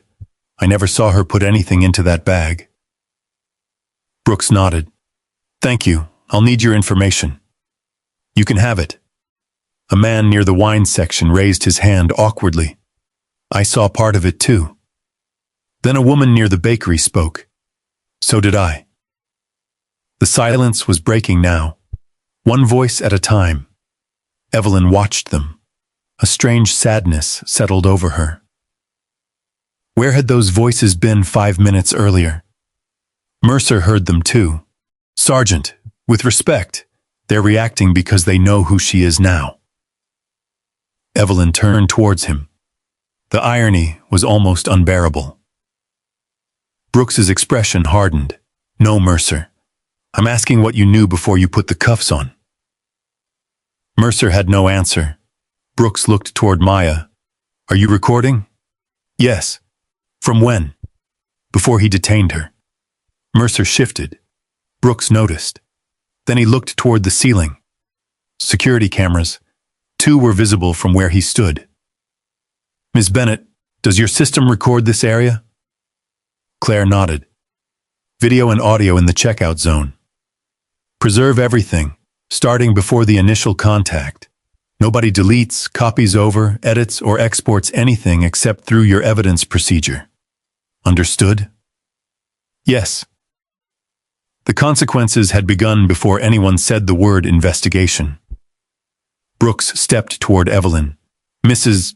Carter, I'm going to have the cuffs removed. She nodded once. Brooks looked at Mercer. You put them on. Take them off. Mercer's face went rigid. Sergeant, now! Maya's phone stayed fixed on him. Mercer reached toward his belt. His fingers found the handcuff key. For the first time that morning, the man who had seemed so certain of every movement had trouble controlling his hands. The key missed the lock. Once, a faint metallic scrape. Nobody laughed. That somehow made it worse. Mercer tried again. Click. The right cuff opened, then the left. Evelyn slowly brought her hands forward. Red pressure marks circled both wrists. Maya inhaled sharply. Grandma. Evelyn rubbed one wrist with the other hand. I'm all right. But when she rolled her left shoulder, pain crossed her face. Only briefly. Brooks saw it. So did Maya. Evelyn didn't complain. Instead, she looked at the counter. Her belongings were still scattered there. Reading glasses, wallet, community kitchen envelope, peppermints, Thomas's photograph, and the battered black leather holder. Mercer still held it. Evelyn extended her hand. My property, officer. Mercer looked down, then placed it in her palm. His voice came quietly. Judge Carter, Mrs. Carter. Mercer stopped. Evelyn closed her fingers around the holder. You had every opportunity to treat me correctly before you knew what was inside this. Mercer swallowed. I was doing my job. No, Evelyn said. You were deciding who I was before you knew anything about me. The words settled across the store. Claire's eyes filled with shame. Linda lowered her head. Several customers looked away. Evelyn began repacking her bag. One peppermint at a time, her glasses, her wallet, the community kitchen papers, then Thomas's photograph. She wiped a small mark from the corner with her thumb before returning it carefully to the bag. Maya stepped closer now that the cuffs were gone. You want to leave? Evelyn looked toward the cart. Coffee, bread, butter, rice, peaches. Everything they had come for. No. Maya stared at her. No? We haven't paid for the groceries. Claire stepped forward. Mrs. Carter, please. The store can cover all of it. Evelyn looked at her. I can pay for my groceries. I didn't mean, I know. Evelyn softened slightly. But I came here as a customer. I'd like to leave as one. Claire nodded. Tears had gathered in her eyes. Yes, ma'am. Brooks turned toward Mercer. Step away from the scene. Do not contact any witnesses. Do not discuss this with store personnel. Wait by my vehicle. Mercer's head snapped toward him. Am I being suspended? I said wait outside. Mercer looked around Hawthorne Market, at Maya's phone, at Claire, at Linda, at the shoppers who had finally found their voices, then at Evelyn. She wasn't watching him anymore. That seemed to affect him most. He walked toward the doors. The automatic glass panels opened. Sunlight flooded across his uniform. Then he was outside. Inside, Evelyn pushed her cart toward an open register. The cashier's hands trembled as she began scanning the groceries. Beep, coffee, beep, bread, beep, butter. Ordinary sounds returning to an extraordinary room. Linda approached slowly. Evelyn? Evelyn looked at her. Linda's voice broke. I'm sorry I didn't do more sooner. A man behind her nodded. So am I. Another shopper murmured the same. Evelyn looked across the faces surrounding her. People who had watched. People who had been afraid. People who were speaking now because the danger had passed, and because an old identification card had told them the woman in cuffs had once held power. Evelyn's eyes moved from one face to another. When she spoke, her voice was gentle. Remember how quiet this room was before you knew my name. Nobody answered. There was nothing to say. Maya lowered the phone for the first time, but the recording had already captured what mattered. And above them, Hawthorne Market's security cameras had captured even more. Every question, every search, every silence, every second before the cuffs went on. Sergeant Brooks looked toward the dark camera dome above the checkout lanes, then toward Mercer waiting outside beyond the glass. He did not yet know what those recordings would uncover. He only knew this incident was no longer going to disappear into a few sentences on a routine police report. The cuffs were off Evelyn Carter. But for Ryan Mercer, the real investigation had just begun. The cashier scanned the last bag of peaches. Beep. $78.43. Evelyn reached for her wallet. Her fingers were steady again. Maya stood beside her, watching the red marks around her grandmother's wrists deepen beneath the bright checkout lights. Grandma, let me pay. No. You're hurt. I can still use a credit card. That isn't what I meant. I know. Evelyn inserted the card herself. The terminal chimed. Approved. It was such a small thing, but Maya understood why it mattered. Evelyn had walked into Hawthorne Market as a customer. Ryan Mercer had tried to turn her into a suspect. She would not let the final act of leaving confirm the story he had invented. Claire Bennett approached with 2 reusable store bags. We'll replace the groceries if anything was damaged. Evelyn looked over the peaches. They survived. Claire almost smiled. Almost. Then her eyes dropped to Evelyn's wrists. Mrs. Carter. Evelyn waited. I am sorry. Claire's voice trembled. I should never have pointed you out. I didn't see you take anything. I knew I didn't see you take anything. Evelyn said nothing. Claire continued because silence demanded honesty. I saw your bag. I saw you looking at expensive products. I saw... She stopped. What? Evelyn asked. Claire swallowed. I saw someone who didn't look like most of our customers. The admission seemed to make the air heavier. Maya's jaw tightened. Claire looked ashamed. I wish I could take that back. You can't, Evelyn said. Claire's eyes filled. But you can tell the truth about it. I will. All of it. Claire nodded. All of it. Sergeant Brooks stepped over. Mrs. Carter, before you leave, I'll need contact information from you and Miss Carter. I'll also need the original recording preserved. Maya held up her phone. You'll get a copy. The original stays on my phone. Brooks nodded approvingly. That's fine. He turned to Claire. I need someone from store security. I'll take you. And nobody touches the footage except to preserve it. I understand. Claire looked once more at Evelyn, then followed Brooks toward the rear offices. Through the front windows, Ryan Mercer stood beside the police cruiser. He had removed his sunglasses. His arms were folded. For the first time, he looked smaller than his uniform.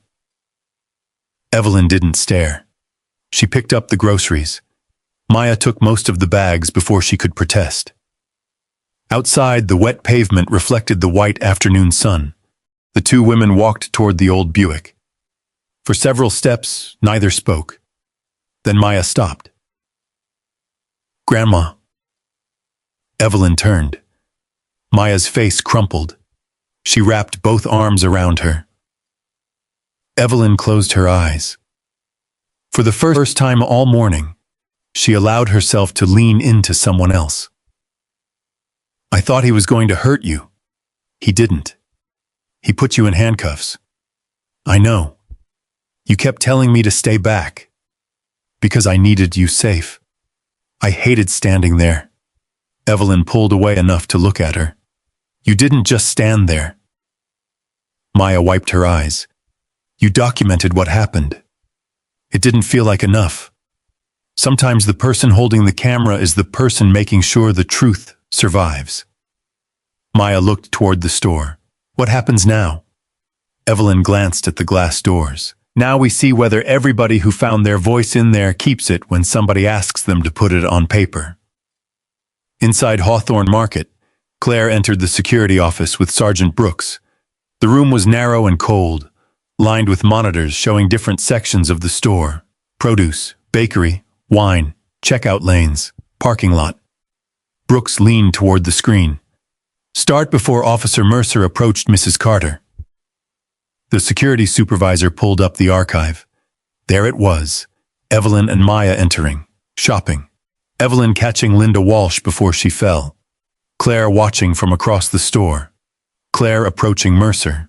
Mercer walking directly toward Evelyn. No concealment, no theft, no suspicious exchange. Just a woman shopping. Then came the first search. The confrontation. Maya raising her phone. The handcuffs. The second search.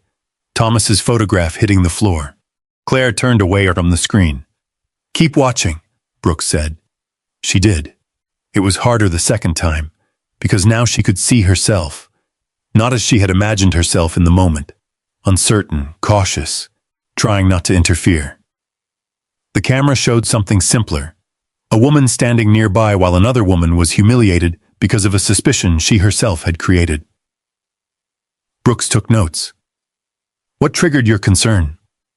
Claire stared at the monitor. I told you. Tell me again. She had an old canvas bag in her cart. Anything else? She was examining expensive products. So were other customers.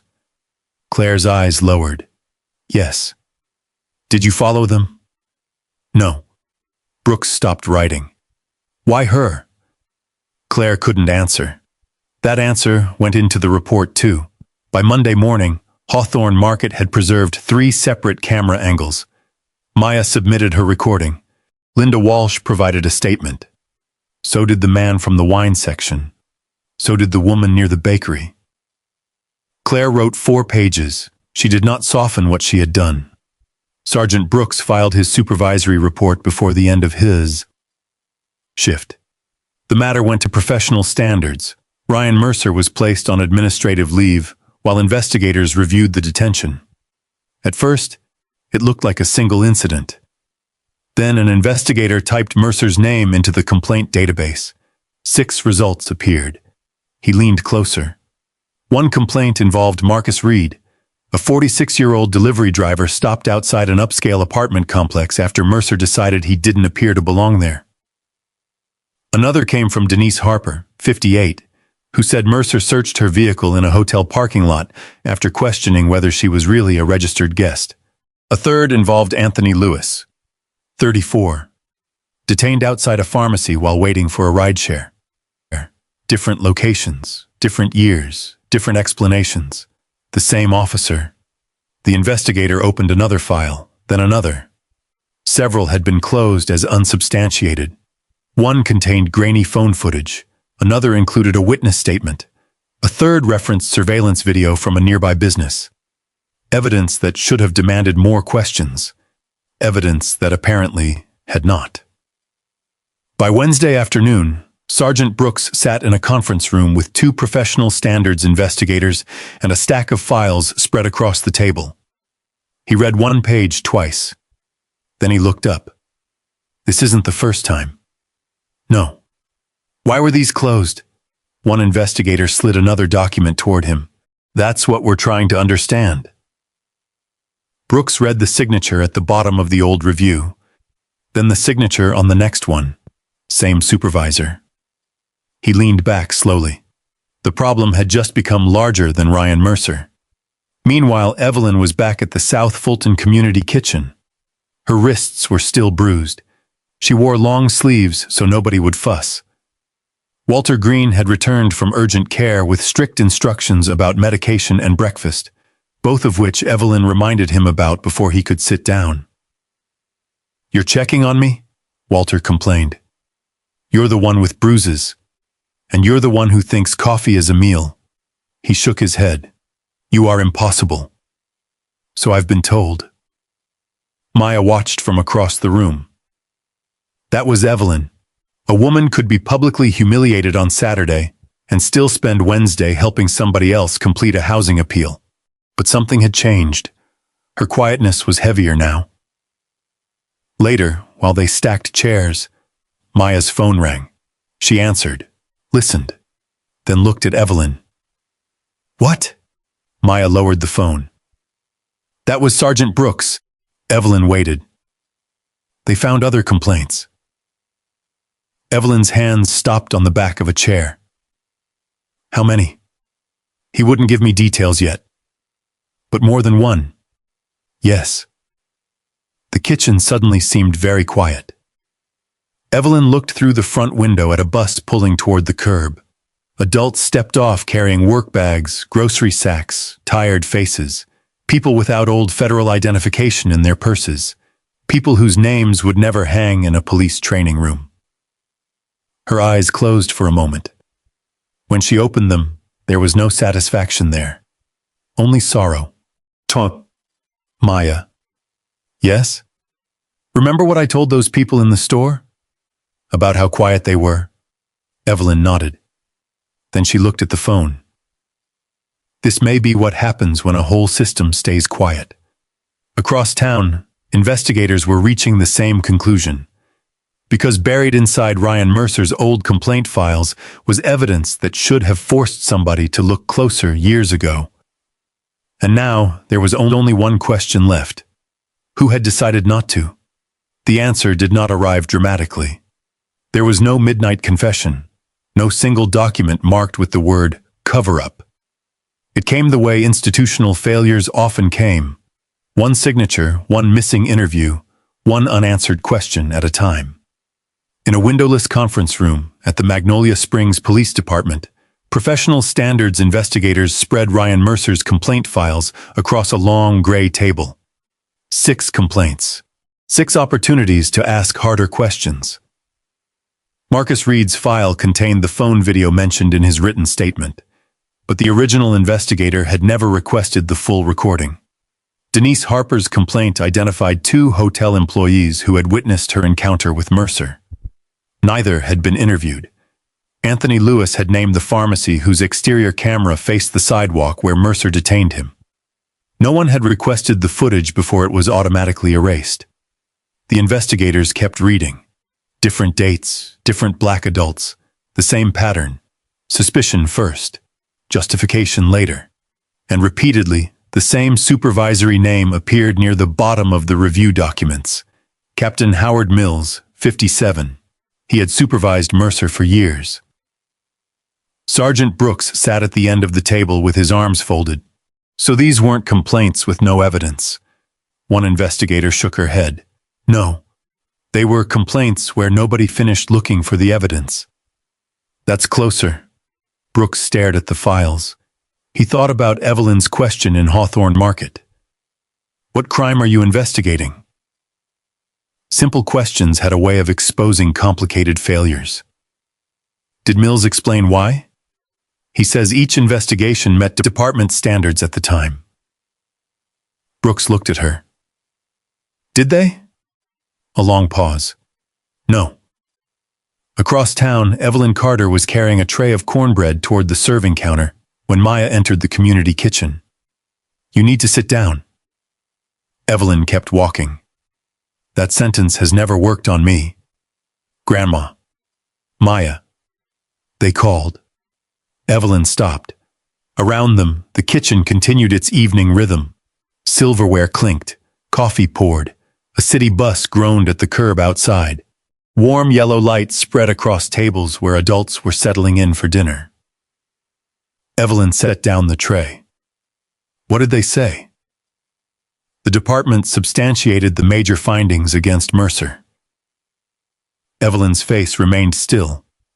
Maya continued. They're terminating him. A volunteer nearby heard and turned. Evelyn gave a small nod. Anything else? Maya had expected relief, maybe even satisfaction. Instead, her grandmother immediately asked the question that mattered more. The older complaints? They're reopening them. That changed Evelyn's face. Not much, but Maya saw it. And the reviews. There's a separate investigation into how they were handled. Evelyn pulled out a chair and finally sat. For a moment, she stared at her hands. The bruising around her wrists had faded to pale yellow. The others should have been believed enough to deserve a real investigation the first time. Maya sat beside her. They might be now. Now is late. Yes. Evelyn looked across the room. But late isn't the same as never. 3 days later, Ryan Mercer was formally terminated for violations arising from the Hawthorne Market detention and findings connected to his conduct during the encounter. Captain Mills was removed from supervisory duties while the department reviewed his handling of earlier complaints. The police chief announced an outside audit of civilian complaint procedures. The words sounded dry on paper. Audit, review, oversight, corrective action. But behind each word was a person who had once gone home, believing nobody cared enough to look again. Hawthorne Market began its own reckoning. Corporate executives reviewed the security footage. They watched Claire point across the store. They watched Mercer approach Evelyn. They watched customers become spectators. They watched a woman in handcuffs ask questions nobody answered until an old federal identification card changed the room. Within 2 weeks, the company adopted a new loss prevention policy. Employees could no longer summon law enforcement based solely on a vague impression that a customer seemed out of place or suspicious. Reports had to identify observable conduct, and managers were required to document what had actually been seen. Claire received formal discipline. She accepted it without appeal. Then, on a rainy Thursday evening, she walked into the South Fulton community kitchen. Evelyn was sorting canned goods. She looked up. Claire stood near the door wearing jeans and a plain sweater instead of her Hawthorne blazer. For once, there was no silver nameplate. Mrs. Carter. Evelyn placed a can on the shelf. Claire. I wasn't sure you'd want me here. What do you want? Claire looked around the room. To help. There are easier places to make yourself feel better. Claire flinched. I know. Do you? I think I'm beginning to. Rain tapped softly against the front windows. Claire took a breath. I keep replaying that morning. Evelyn waited. I keep thinking about how many chances I had to stop it. Before I spoke to him, after he approached you, when you asked me directly what I'd seen. Her eyes filled, and I keep hearing myself say nothing. Evelyn's expression softened, but not enough to turn accountability into comfort. Why did you come here? Because saying I'm sorry to you isn't enough. No. I thought maybe I could volunteer. Once? Claire looked at her. No. Evelyn nodded toward a stack of aprons. Duh. Dinner service starts at 6. Claire blinked. That's it? No, that's the beginning.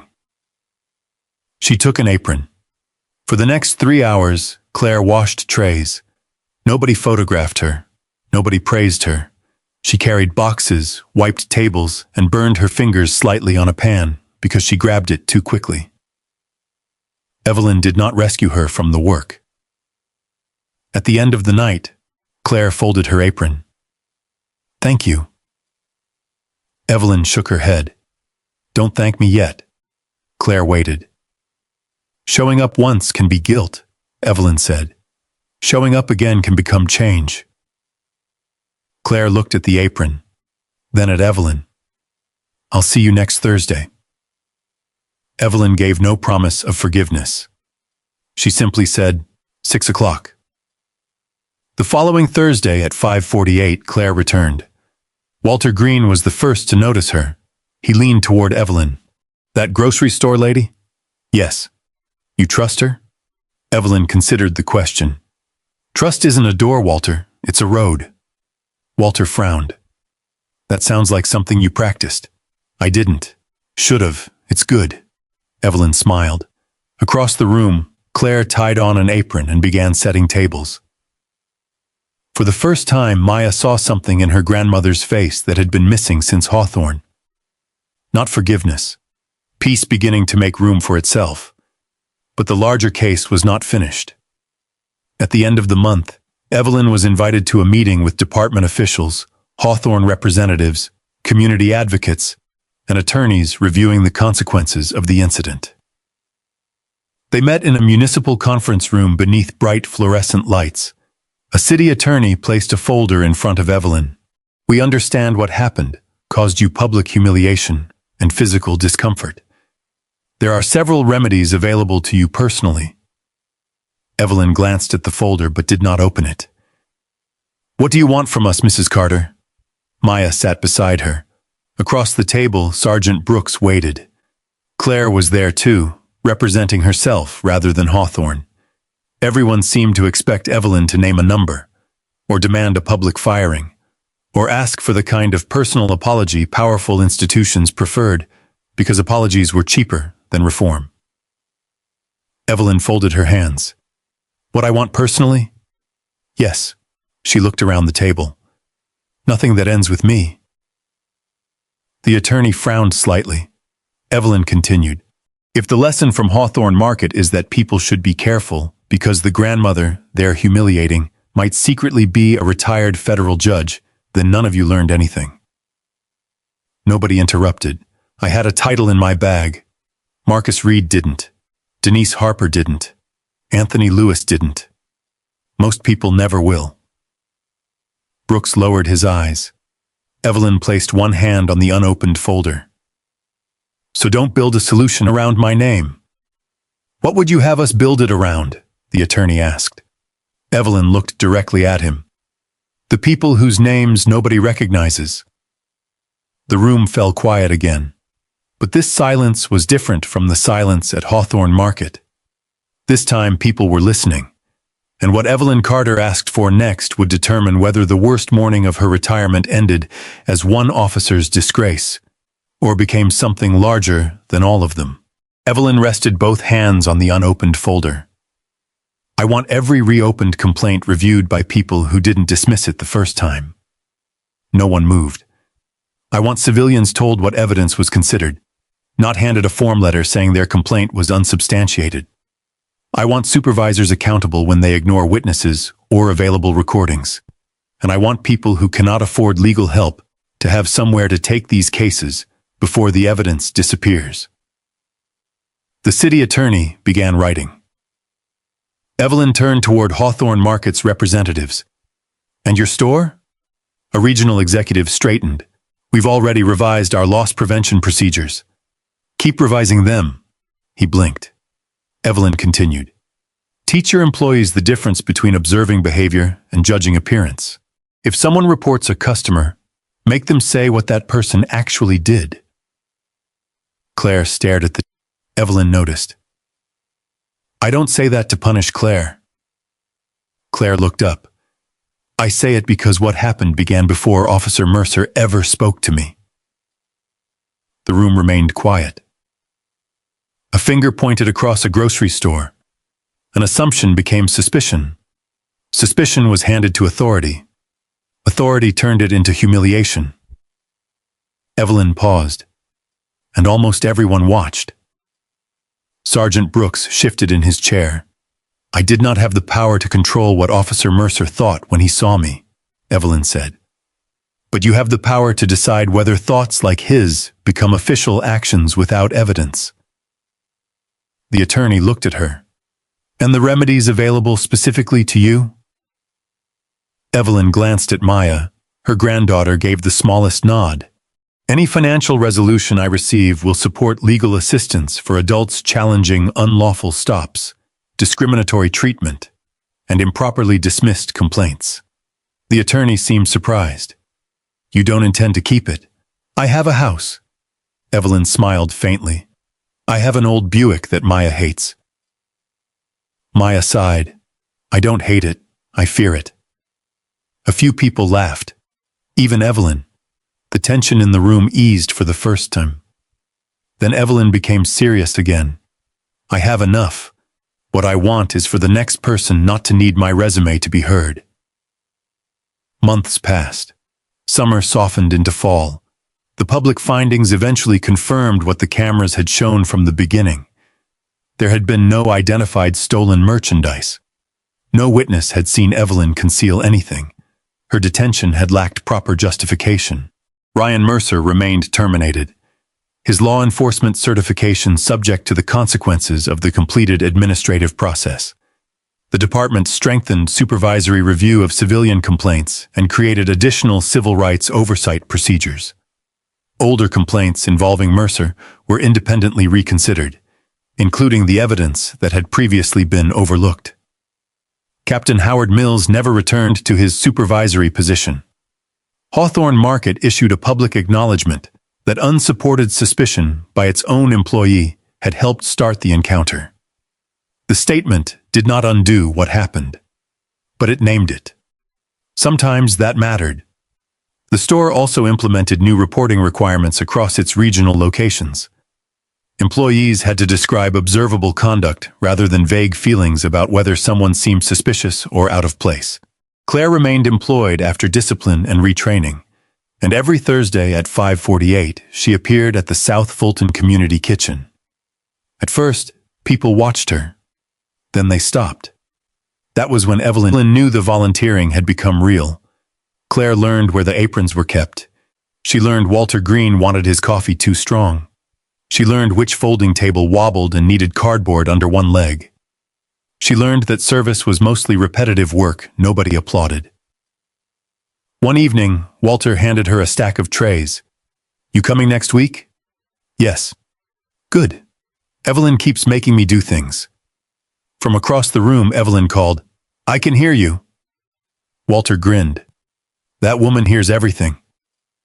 Claire laughed. It was a small sound, a human sound, the kind Evelyn preferred to grand apologies. Maya watched the exchange from the serving counter. The bruises had disappeared from Evelyn's wrists weeks earlier. Other things took longer.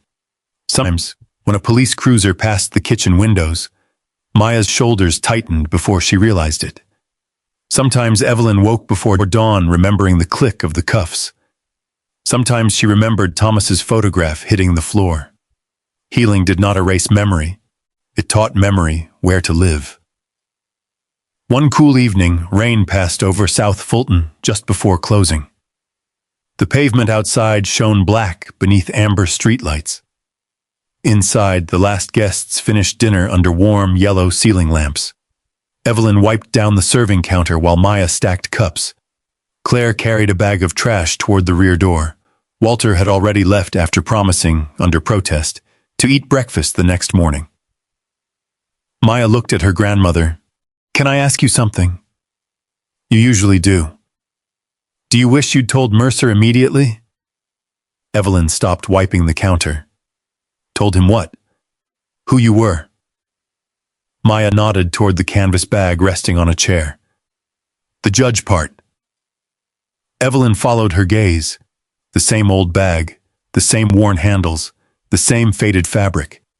Inside it rested the battered leather holder. She had carried it that morning almost without thinking. Now thousands of people knew what had been inside. Evelyn leaned against the counter. "No." Maya studied her. "Not even when he first searched the bag?" "No." "Why?"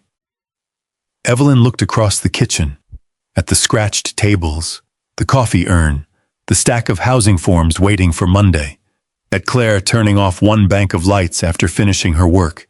Then she looked at Maya, because the woman he handcuffed deserved dignity before he knew her name. Maya said nothing. Evelyn's voice softened. "If I had told him immediately, and he had apologized, what would that have proven? That he recognized you?" "Exactly."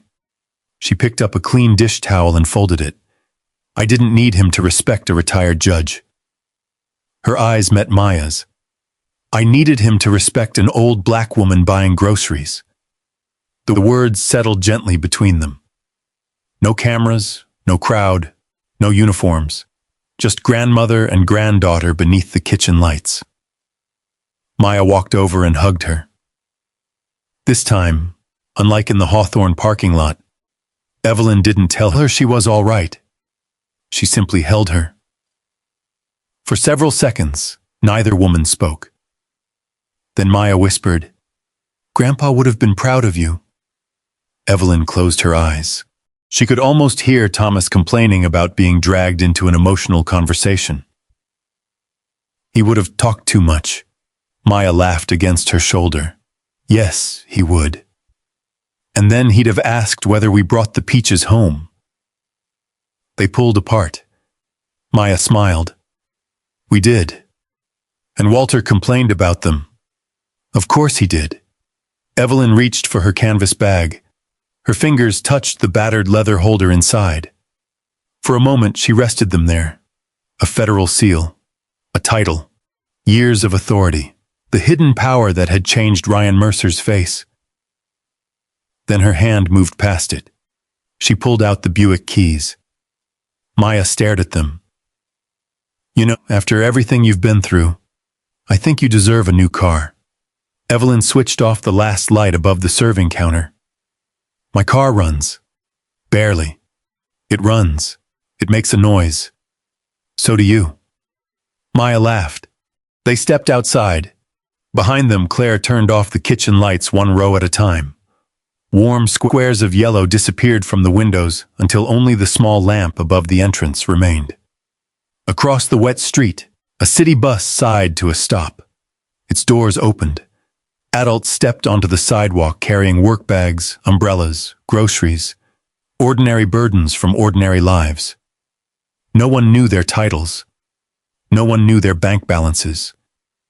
No one knew which of them had once held power, survived humiliation, helped a stranger, buried someone they loved, or gone home from an encounter wondering why nobody had spoken. Evelyn watched them for a moment.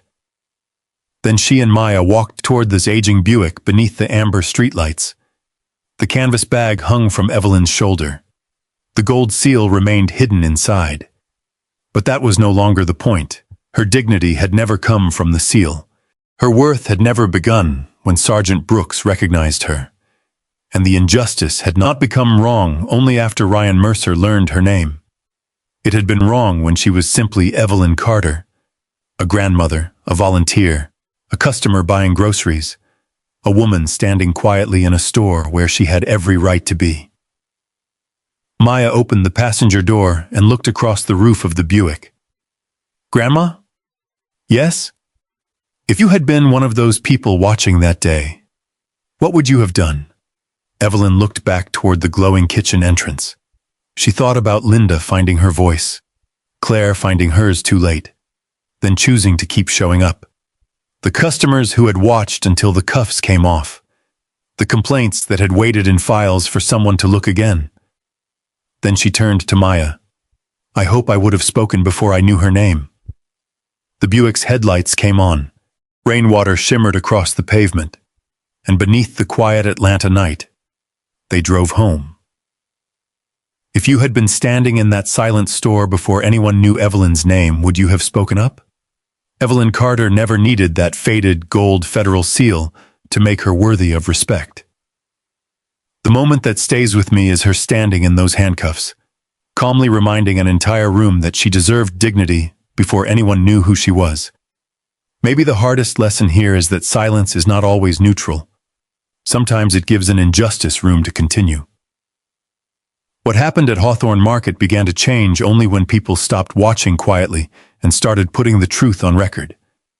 So the next time you see someone being treated unfairly, you don't have to make a speech or become a hero. If it's safe, ask one simple question. Is everything okay? Because Evelyn's story showed how much it matters when even one witness refuses to disappear into the crowd. If you had been inside Hawthorne Market before that gold seal was opened, what would you have done? Tell me in the comments. I'd truly like to hear your answer. And stay with me, because the next story begins with another ordinary person everyone thinks they understand, until one overlooked detail changes the entire room.